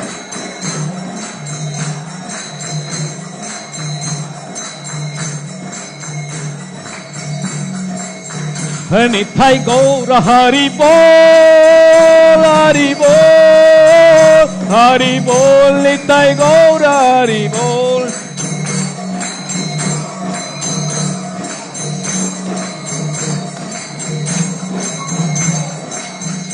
Nithai Gaura Hari Bol, Hari Bol, Hari Bol, Nithai Gaura Hari Bol.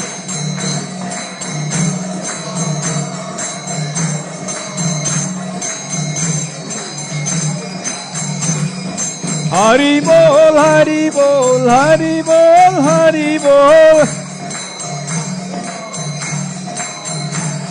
Hari Bol, Hari Bol, Hari Bol, Hari Bol. Hari Bol, Hari Bol, Hari Bol, Hari Bol. Hari Bol, Hari Bol, Hari Bol, Hari Bol. Hari Bol, Hari Bol, Hari Bol, Hari Bol. Hari, Hari, Hari, Hari, Hari, Hari, Hari Bol. Hari, Hari, Hari, Hari, Hari, Hari, Hari Bol.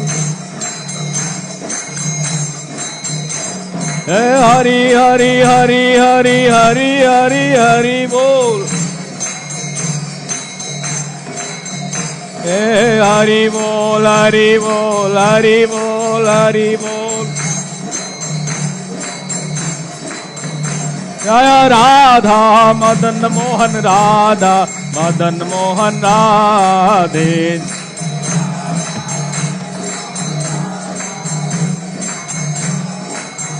Jaya Radha Madan Mohan Radha Madan Mohan Radhe.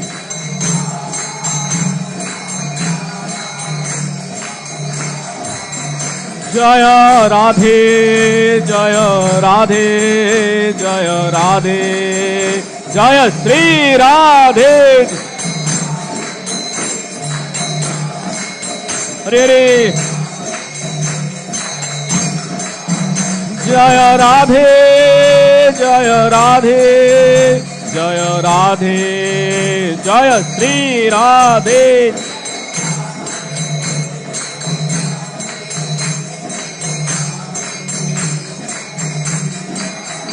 Jaya Radhe, Jaya Radhe, Jaya Radhe, Jaya Sri Radhe.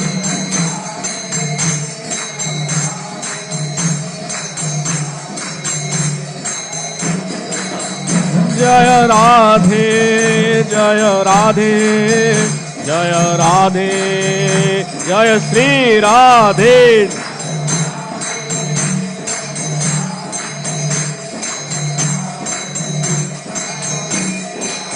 Nithai Gaura Hari Bol, Hari Bol, Hari Bol, Nithai Gaura Hari Bol.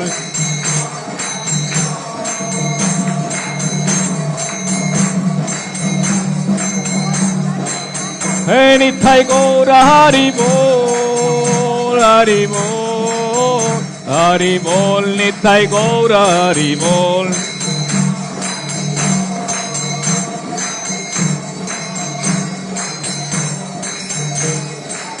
Nithai Gaura Hari Bol, Hari Bol, Hari Bol, Nithai Gaura Hari Bol.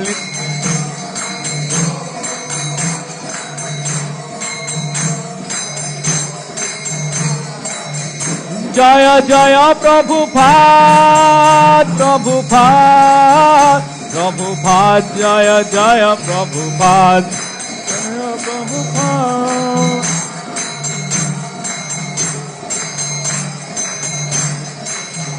Jaya Jaya Gurudev, Gurudev, Gurudev, Jaya Jaya Gurudev.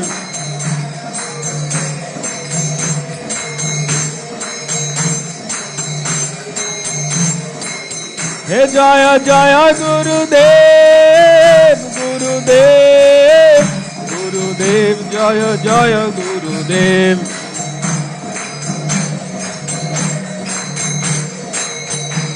Gurudev, Jaya Jaya Gurudev. Jai Jai Sri Sri Radha Madan Man Bhagavan ki, Sriman Mahaprabhu ki, Sriman Mahaprabhu ki, Sri Sri Lakshmi Narasimha Dev Bhagavan ki, Jai Sri Sitaram ki, Sri Janu Devi ki, Gaur Premanande, Hari Hari Bo. Kiva Jaya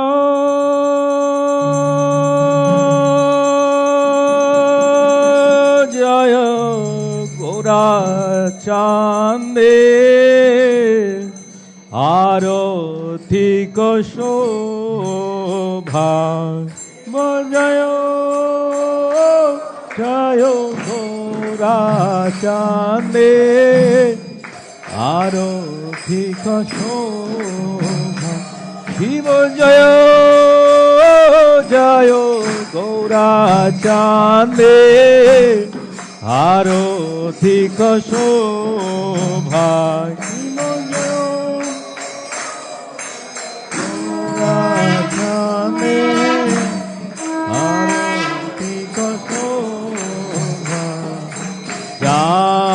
Janavi Tata Bone Jagamana Lobha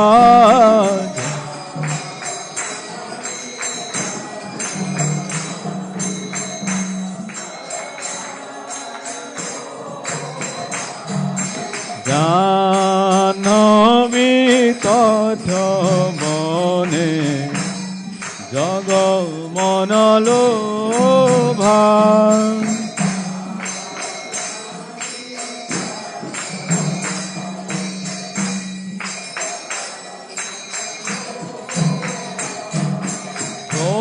Gaurangiro Aratika Shobha Jaga Jana Mana Lobha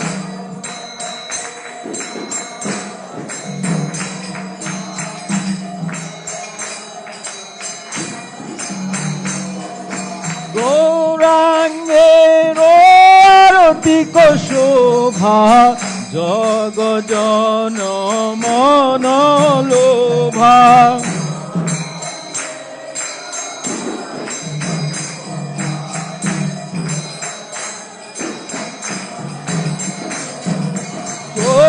Gaurangiro Aratika Shobha Jaga Jana Mana Lobha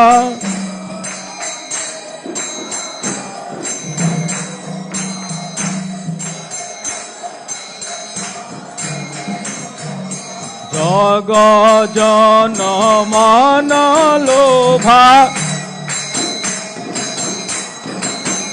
Hey Jaga Jana Mana Lobha Hey Jaga Jana Mana Lobha Gaurangiro Aratika Shobha Jaga Jana Mana Lobha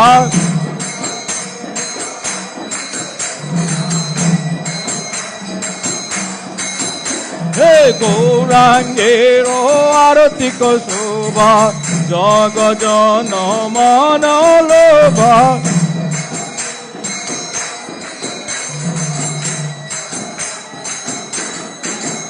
Nithai Gaura Hari Bol, Hari Bol, Hari Bol, Nithai Gaura Hari Bol.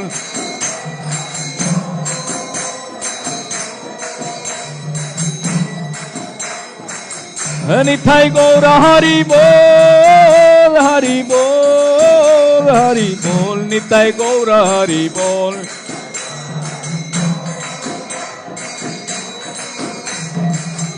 Nitai Gaura Hari Bol. Kiva Dakhina Nitai Chando Vami Godadhoro. Kiva Dakhina Nitai Chando Vami Godadhoro. Nikate Advaita Sini Vasa Chhatradhara. Nikate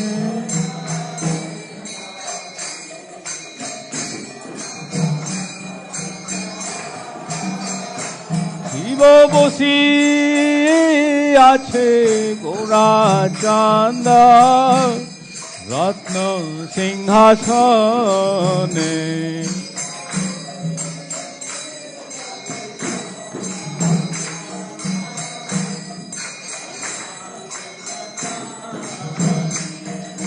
Arati Korena Brahma Adi Devagane.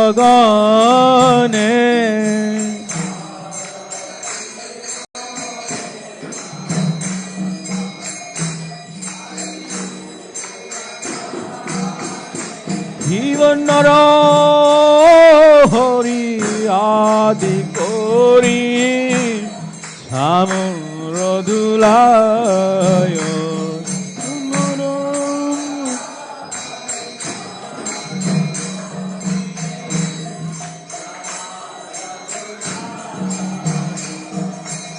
Sanjaya Mukunda Basu Hushadigayo.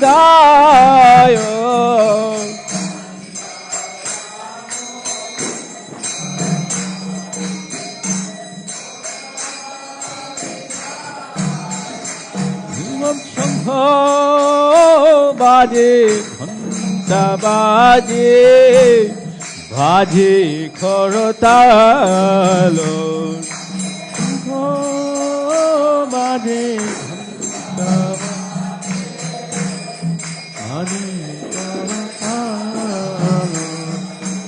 Madhura mridanga baje Paramarasala. Mridanga baje Paramarasala. Shankha baje ghanta baje Madhur madhur madhur baje Khabaje khabaje.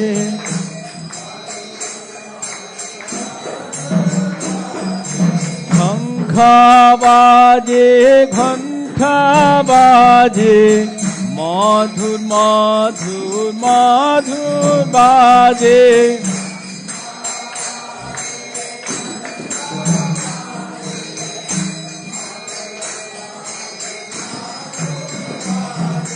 Shankha baje ghanta baje Madhur madhur madhur baje.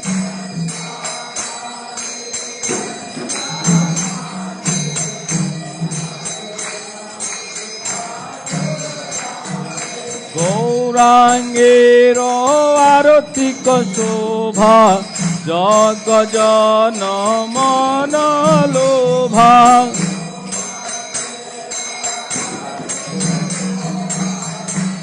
Jagajana mana lobha, Jagajana mana lobha. Hey, Jagajana mana lobha, হে শঙ্খ বাজে ঘণ্টা বাজে মধুর মধুর মধুর বাজে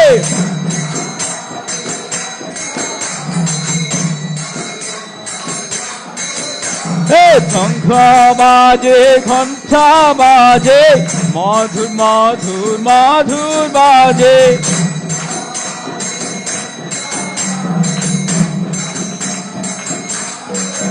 নিতাই গৌর হরি বল হরি বল হরি বল নিতাই গৌর হরি বল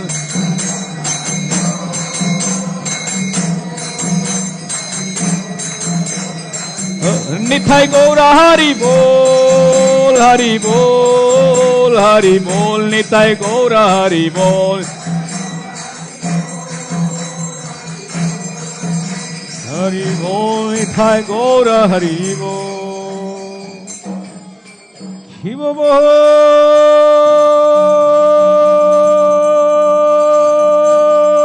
কোটি চন্দ্র জিনি বদন উজ্জ্বল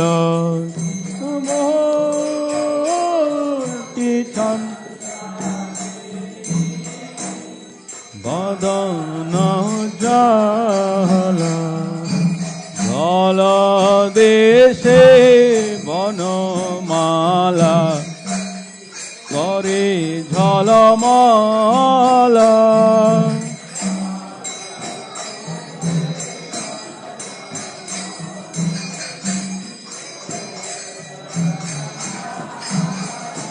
জীবন শিব সুখ নারদ প্রেমে গদ গদ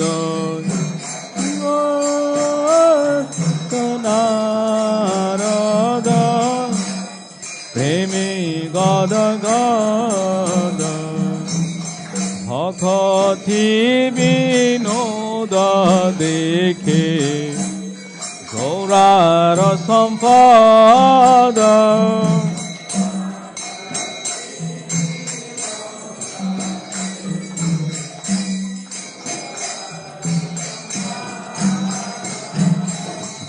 ভকতি বিনোদ দেখে গৌরার সম্পদ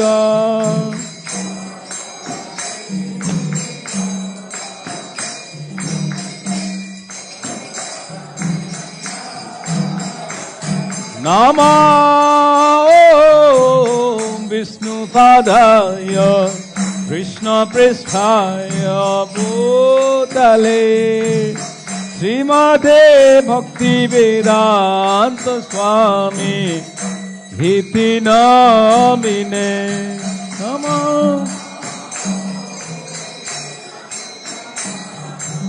গোরালে শ্রীমতে ভক্তিবেদান্ত স্বামী ভীতি নামিনে নমস্তে सरस्वती देवी गौरवाणी प्रचारिणे निर्विशेष शून्यवादी पाश्चात्य देशतारिणे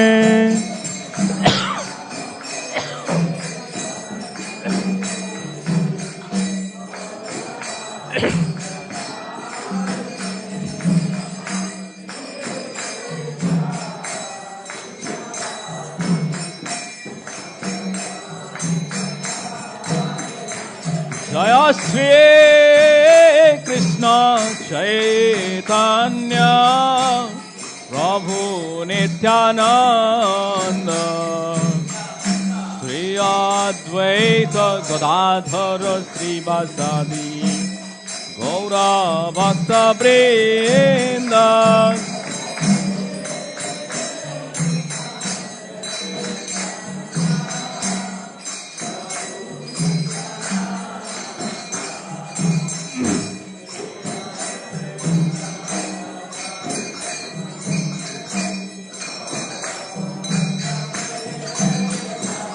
जय Shri Krishna Krishna Chaitanya Prabhu Nityananda Sri Advaita Gadadhara Sri Vasadi Gaura Bhakta Vrinda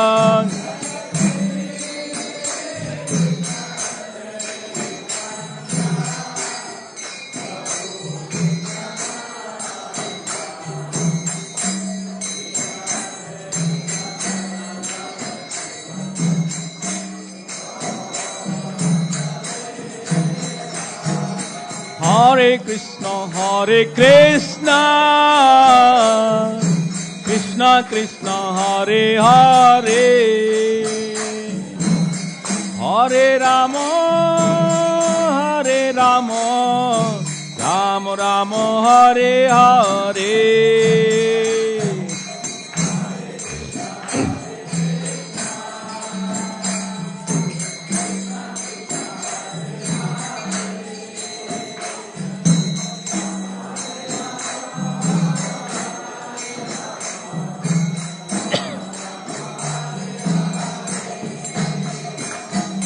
Hare Krishna,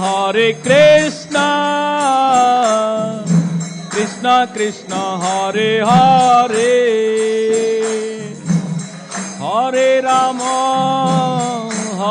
Rama, Rama Rama, Hare Hare.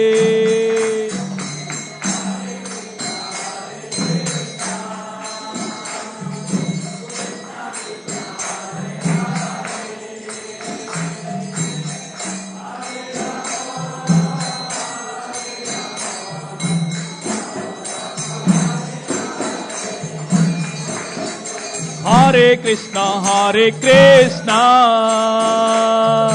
Krishna Krishna, Hare Hare, Hare Rama,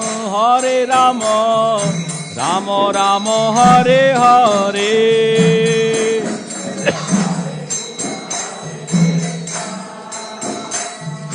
Krishna Krishna, Hare Hare,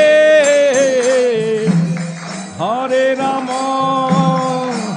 Rama, Rama Rama, Hare Hare. Hare Krishna, Krishna Krishna, Hare Hare, Hare Rama, Rama Rama, Hare Hare. Hare Krishna, Krishna Krishna, Hare Hare, Hare Rama,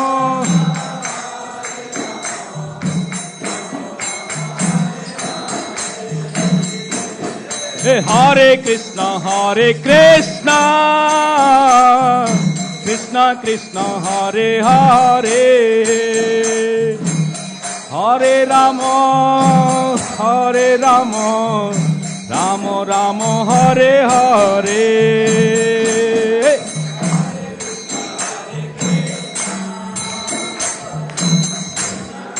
Hare Hare, Hare Rama,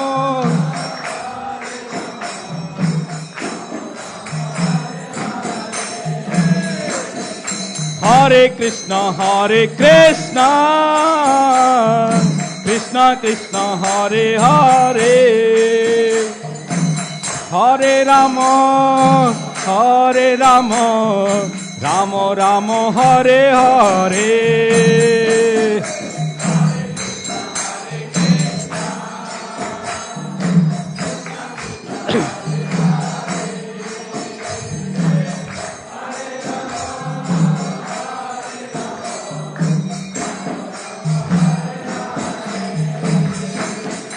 Hare Krishna, Krishna Krishna, Hare Hare, Hare Rama, Rama Rama, Hare Hare.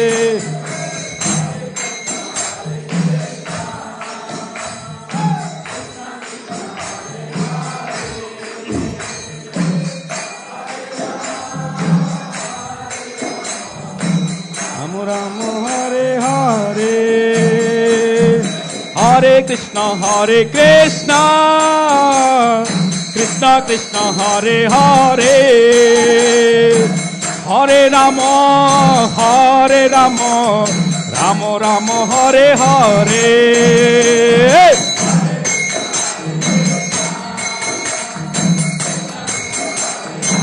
Radhe!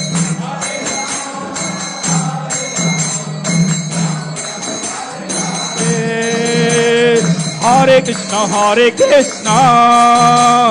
Krishna Krishna, Hare Hare, Hare Rama, Rama Rama, Hare Hare.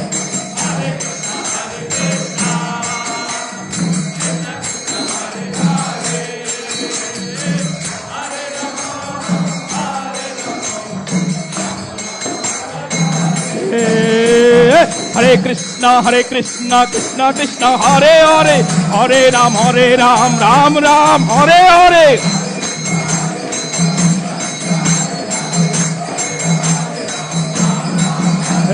Hare Krishna, Krishna Krishna, Hare Hare, Hare Ram, Ram Ram, Hare Hare.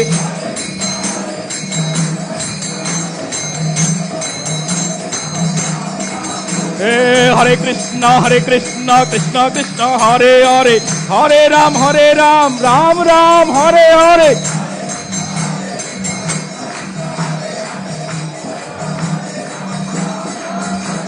Hare Krishna, Krishna Krishna, Hare Hare, Hare Ram, Ram Ram, Hare Hare.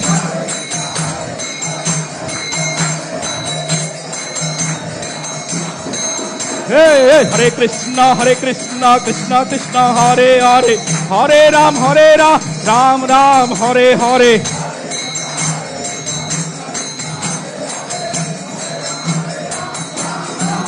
Hare Krishna, Krishna Krishna, Hare Hare, Hare Ram, Ram Ram, Hare Hare.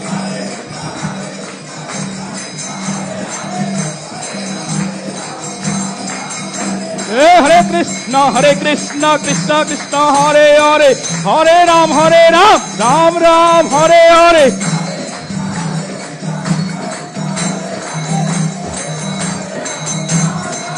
Hare Krishna, Krishna Krishna, Hare Hare, Hare Ram, Ram Ram, Hare Hare.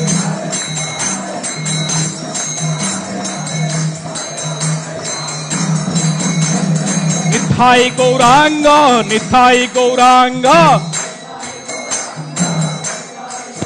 Hey, Nithai Gauranga,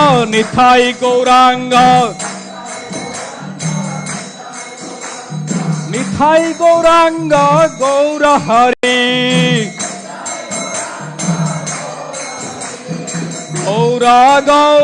Gaura Hari.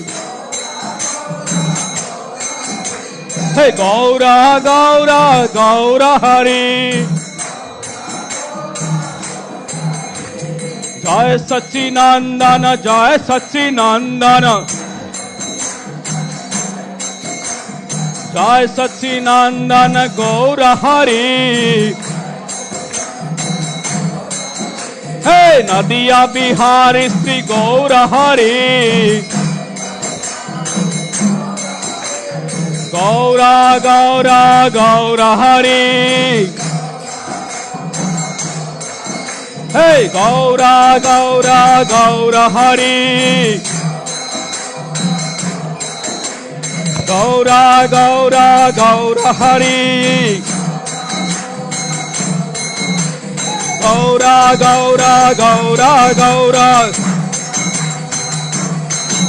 Hey,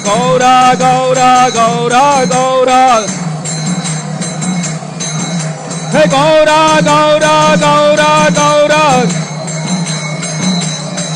Hey, Gaura.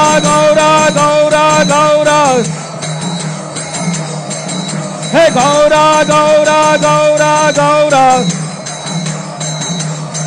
Hey, Gaura.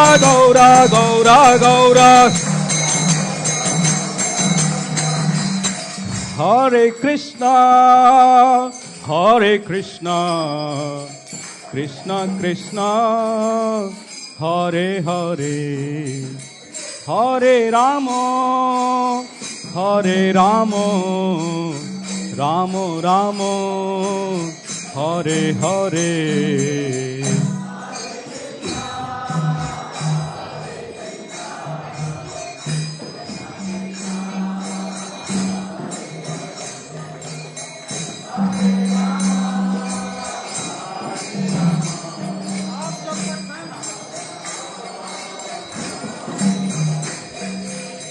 Hare Krishna, Hare Krishna, Krishna Krishna, Hare Hare, Hare Rama, Hare Rama, Rama Rama, Hare Hare.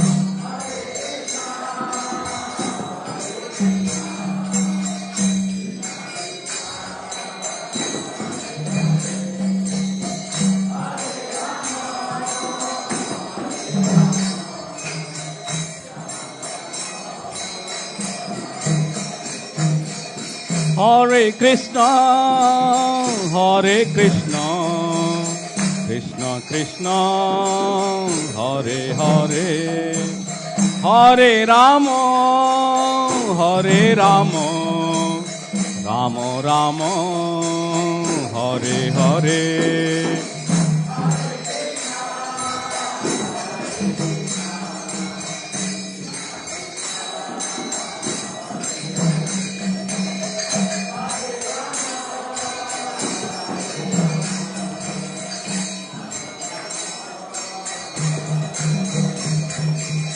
Hare Krishna, Hare Krishna, Krishna Krishna, Hare Hare, Hare Rama, Hare Rama, Rama Rama, Hare Hare.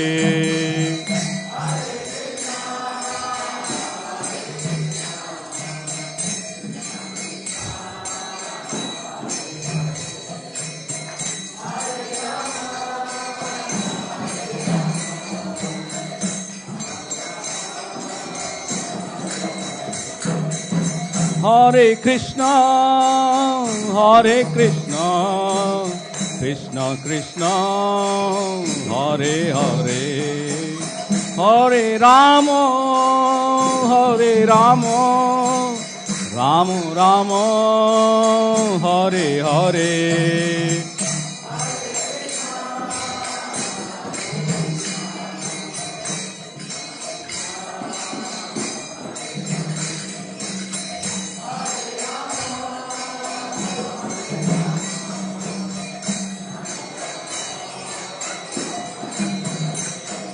Hare Krishna, Krishna Krishna, Hare Hare, Hare Ram, Ram Ram, Hare Hare.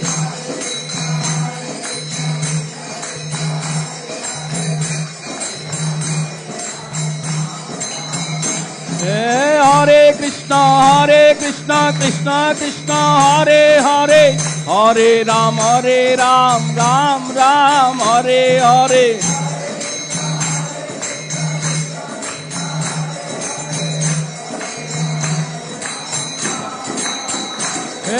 Hare Krishna, Krishna Krishna, Hare Hare, Hare Ram, Ram Ram, Hare Hare.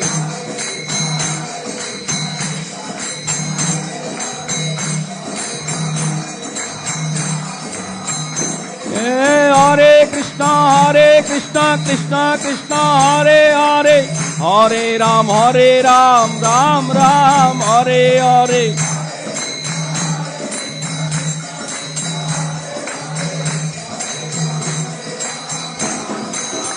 Hare Krishna, Krishna Krishna, Hare Hare, Hare Ram, Ram Ram, Hare Hare. Krishna Krishna, Hare Hare, Hare Ram, Ram Ram, Hare. Hare Krishna, Krishna Krishna, Hare Hare, Hare Ram, Ram Ram, Hare Hare.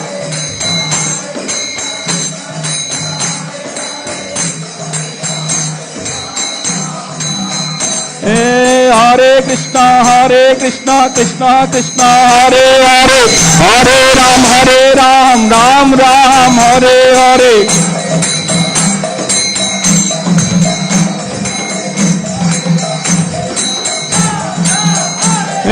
Hare Krishna, Krishna Krishna Hare Hare, Hare Ram, Ram Ram, Hare Hare.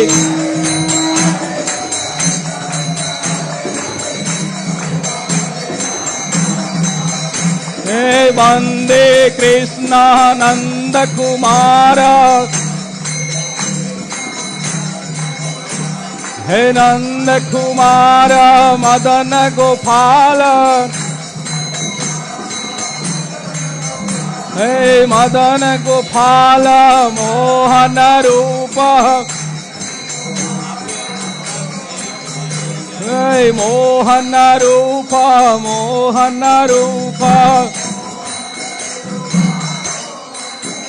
Hey Mohana Rupa Madana Mohana, Hey Mohana Rupa Madana Mohana, Hey Madana Mohana, Madana Mohana, Hey Madana Mohana, Madana Mohana, Hey Madana Mohana, Madana Mohana, Hey Madana Mohana, Madana Mohana, Hey Madana Mohana, Madana Mohana, Hey Madana Mohana, Madana Mohana, Jaya Radha Madan Mohan, Radha Madan Mohan Radhe.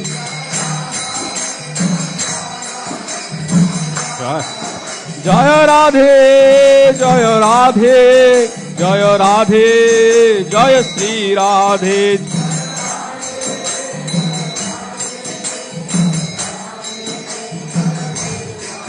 Jaya Mahaprabhu, Jaya Mahaprabhu, Jaya Mahaprabhu, Jaya Mahaprabhu.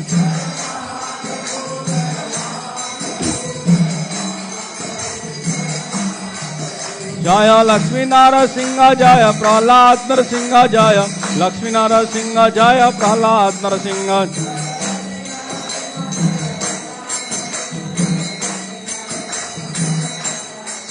Nithai Gaura Hari Bol, Hari Bol, Hari Bol, Nithai Gaura Hari Bol.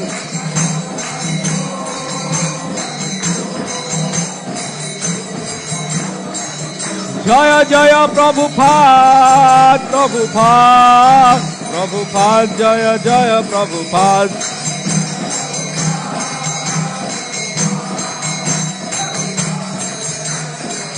Jaya Jaya Gurudev, Gurudev, Gurudev, Jaya Jaya Gurudev.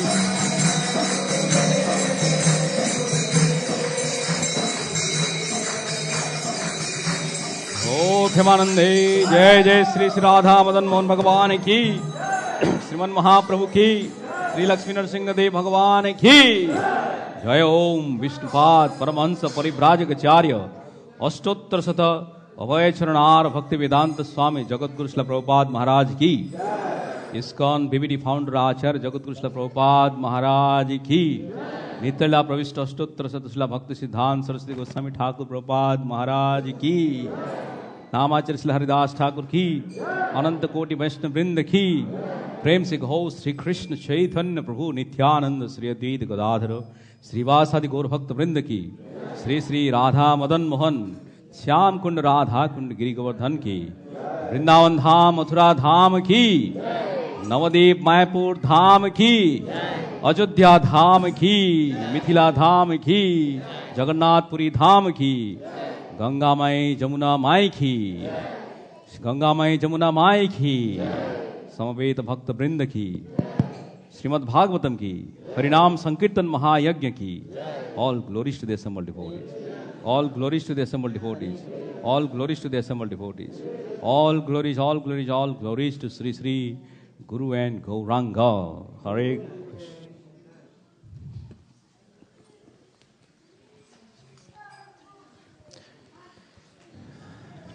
Hare Krishna. Today we'd like to make a very special prayer to Lord Narasimhadev, as we are also anticipating his appearance day on Thursday, May 23rd. One of the devotees in our congregation who attends the home programs at Madhukar Prabhu's house, conducted by Govindat Prabhu, is in a critical situation right now. She delivered a baby just a few days ago, but is suffering from a brain hemorrhage at this time and is in very critical condition. So we request all devotees to focus your prayers, keeping Swapna Gauri Shetty Mataji in mind while praying to Lord Narasimhadev today.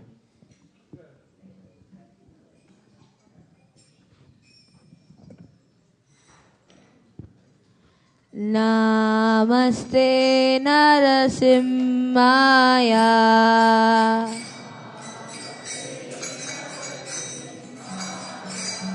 Praladadayine.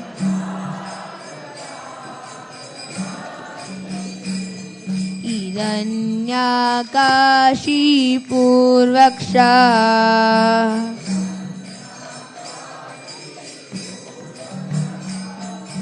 Srila Tankana Kalaye.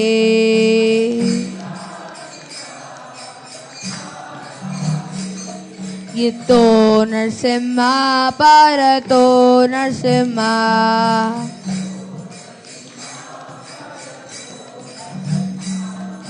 Yato Yato Yami Tato Narasimha.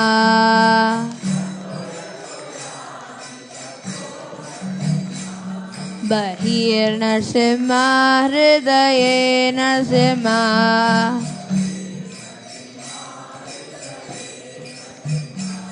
Narasimha Madim Sharanam Prapadye.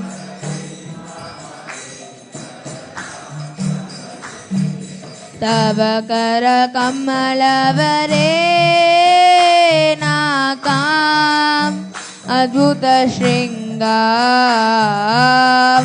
Dalita Hiranyakashipu Tanubringam Keshavadita Narahari Rupa Jai Jagadish Hare Jaya Jagadish Hare Jaya Jagadish Hare.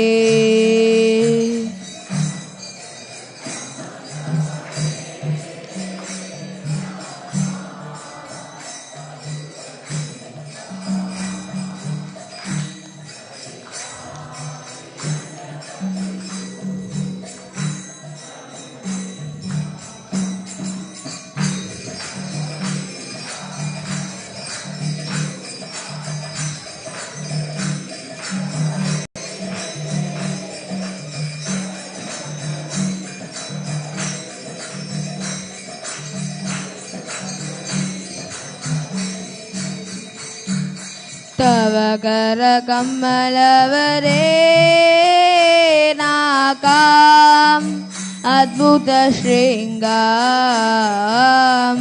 Lalita Hiranyakashipu Tanubringam Keshavadita Narahari Rupa Jai Jagadish Hare Jaya Jagadish Hare Jaya Jagadish Hare.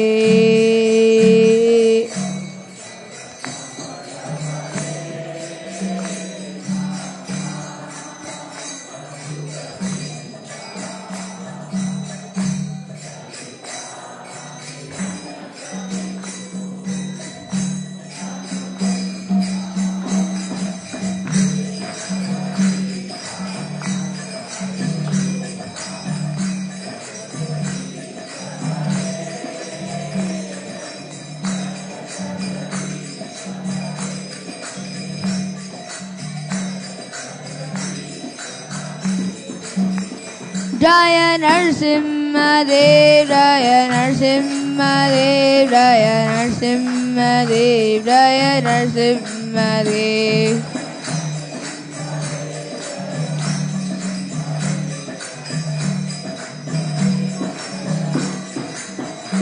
Jaya Prahlad Maharaj, Jaya Prahlad Maharaj, Jaya Prahlad Maharaj, Jaya Prahlad Maharaj.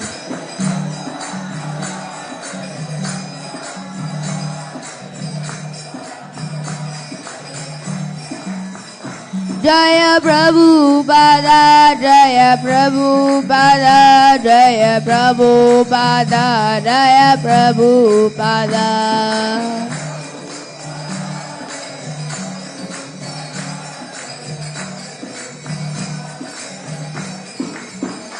Jaya Guru Deva, Jaya Guru Deva, Jaya Guru Deva, Jaya Guru Deva.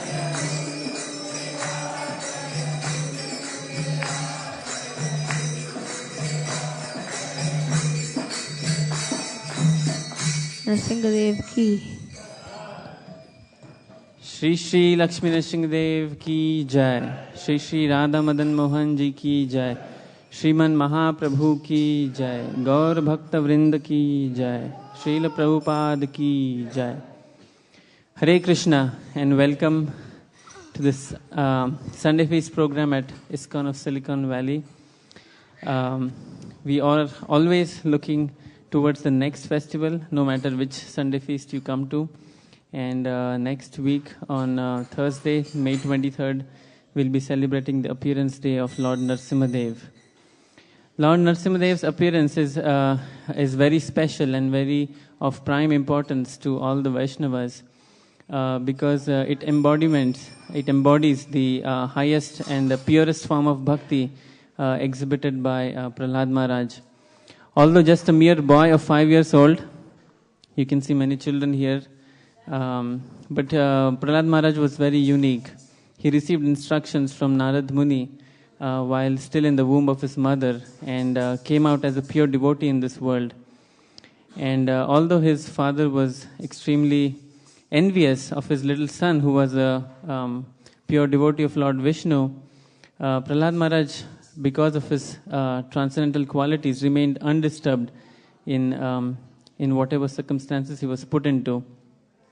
And through his examples, as described in the pages of the Srimad-Bhagavatam, we derive great inspiration. And today we are very fortunate to hear a very extraordinary lecture from His Grace Mukunda Datta Prabhu. He already left because he has another engagement, but we'd like to thank him very much for helping us realize more deeply what a treasure that Srila Prabhupada has given us through all his books. So we'd like to thank Mukunda Datta Prabhu for his wonderful lecture.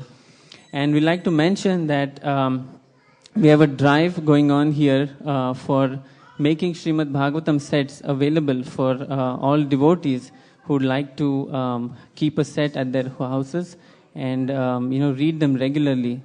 Even reading one shloka every day can invoke such great auspiciousness that gradually you'll see for yourself that your life will become transformed towards the better and the best. So we have the entire Srimad-Bhagavatam lucidly explained by our founder Acharya, A.C. Bhaktivedanta Swami Prabhupada. And throughout this month, in anticipation of the festival next week, we have actually been distributing many Srimad-Bhagavatam sets throughout the Bay Area. The Sankirtan leaders are not here today, so on their behalf, I would like to request those who do not have these sets or would like to sponsor them for others, please, you can come forward and let us know. These are Shastra deities, non-different than Lord Krishna himself. It's called as the literary incarnation of God. And having this set at your house and reading it regularly can bring you to the topmost platform of knowledge and devotion. So on that, please let me know if anybody would like to take the Srimad-Bhagavatam sets. What I'm holding here in my hand is the 7th canto. Describes the appearance of Nrsimhadev. and all the activities of Prahlad Maharaj.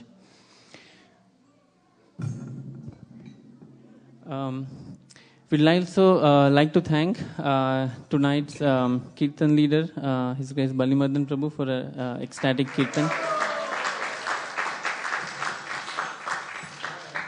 It was a very special Kirtan, loud, and energies were very high, so it's very nice.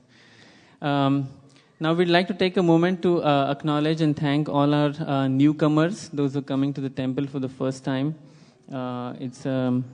If you could actually raise your hands, those who are here. Thank Srivasa for his nursing the prayer. And Srivasa for nursing.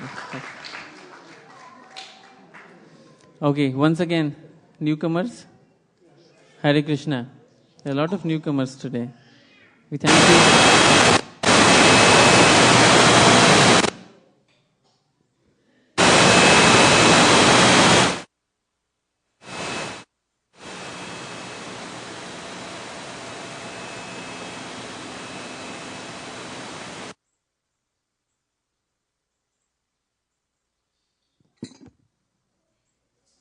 Can I get the headset?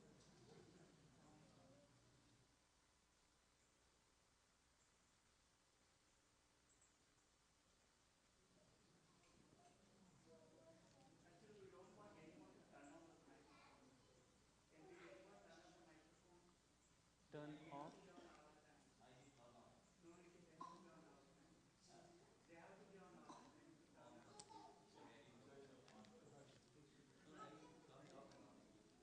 Okay.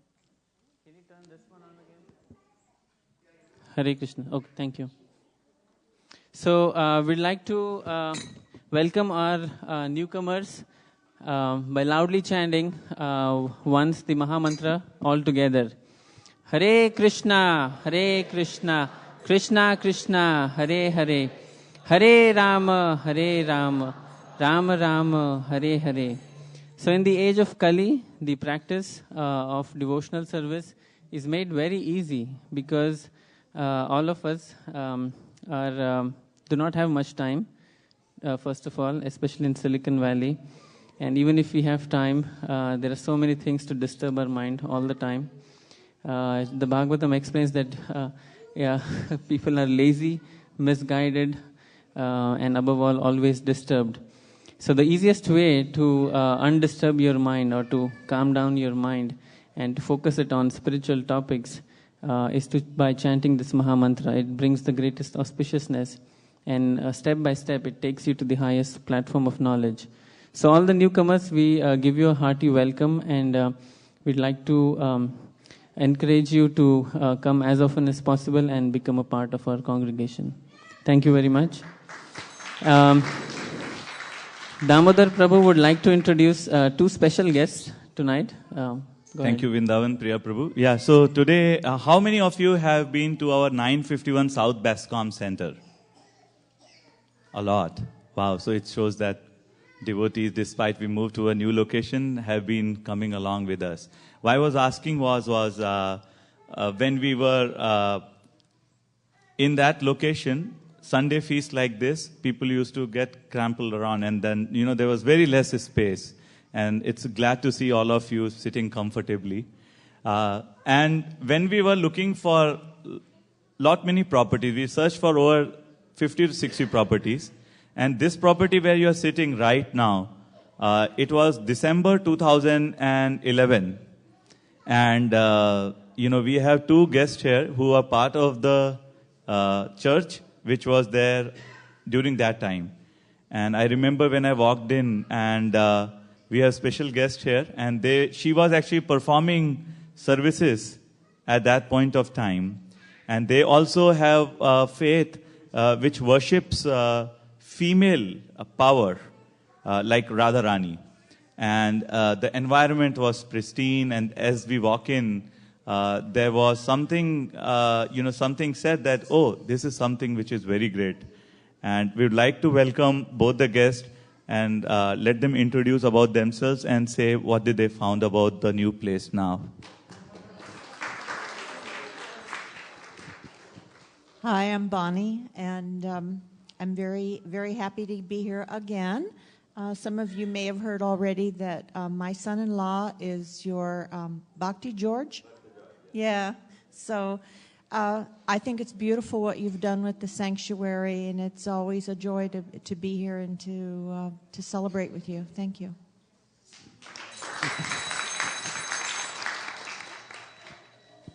Hi, my name's Felicia. This is the first time I've been here, and it's actually the first time I've seen the building since we moved. And the energy is incredible.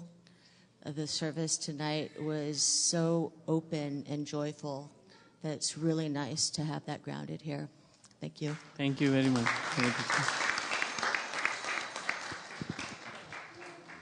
Next, we would like to acknowledge the sponsors for tonight's feast. The feast is being sponsored by Bakshi family. And I'm not sure if there's any occasion that they are observing or celebrating. But these festivals are an excellent opportunity for all of us to contribute to the congregation. The easiest and the simplest form of contribution can be by means of sponsorships. We have festivals all the time at this center. Every Sunday we have the Sunday feast, and you can consider sponsoring on the occasion of your children's birthdays or your wedding anniversary and many other auspicious reasons. The Narsimdev's Chaturdashi is on May 23rd, the Thursday, and outside we have a small board put up listing spots for sponsorship. So if you'd like to come forward and help us with the festival, all you have to do is just write down your name, and later on you can make payment by check or cash for $301. That's what an individual sponsorship is for all the festivals here. We also like to pass a message from Hansapriya Mataji that we need a lot of volunteers for helping us out with the preparation for the festival. Wednesday evening, if you have few hours to spare, or any time during the day on Thursday. Devotees will be here all day on Thursday, starting from 4:30 in the morning until the festival in the evening. So if you have any time to come and help out with either chopping vegetables in the kitchen or making flower garlands or sweeping the floor or any of the other activities here, you can please let me know. I will pass on that message to Hansapriya Mataji. We'd like to thank the cooks for tonight. The cooking effort was led by Ananda Vrindavan Mataji, Padma Mataji, and Balimardan Prabhu.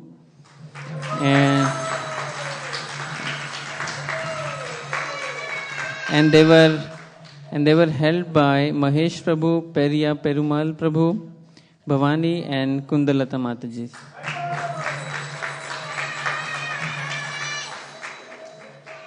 We also have a summer camp for children right here in the temple from July 15th to 19th. They'll learn a lot of exciting things about Vedic culture, teachings from the Bhagavad-gita, from the Srimad-Bhagavatam, taught in a very nice way. Our devotees will be conducting a day-long summer camp for the entire week. There are some flyers outside if you'd like to pick up some, and either for your children or pass the information to others whom you know. And that's it for announcements. Just one check if the Sankirtan leaders are around to give us a report of what's going on. If not, yes. If not, I was part of the team which went to Cupertino yesterday for distributing Srimad-Bhagavatam sets, and I'm glad to inform you that we were successful in distributing 3 sets of and we received over $750 in donations for this effort. Last, there's an iPad here that Himanshu Prabhu is holding. All the newcomers who raised their hands before, please take a moment just to enter your name and email address so that we can stay in touch in future and you can receive all the notices about the festivals. Thank you. So we'll sing short version of the Prasadam prayers and then we'll take Prasadam. Prasadam is being served outside. Mahaprasade Govinde. Namo Brahmani Vaishnave.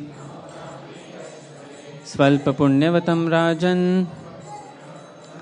Vishwaso Naiva Jayate. Sharira Avidyajal. Jodendriya Tahekal. जीवे पहले विषया सागरे तार मध्य जिभायति लोभो मोहे सुदुर्मति ताके जेता कठिन संसारे कृष्ण बड़ा दयामय कोरी बारे जिभा जाए स्वप्रसादन दिलो भाई सई अन्नमृत पाओ राधा कृष्ण गुण गाओ प्रेमे डाको श्री चैतन्य निताय जय निमाय जय नीताय जय श्री कृष्ण चैतन्य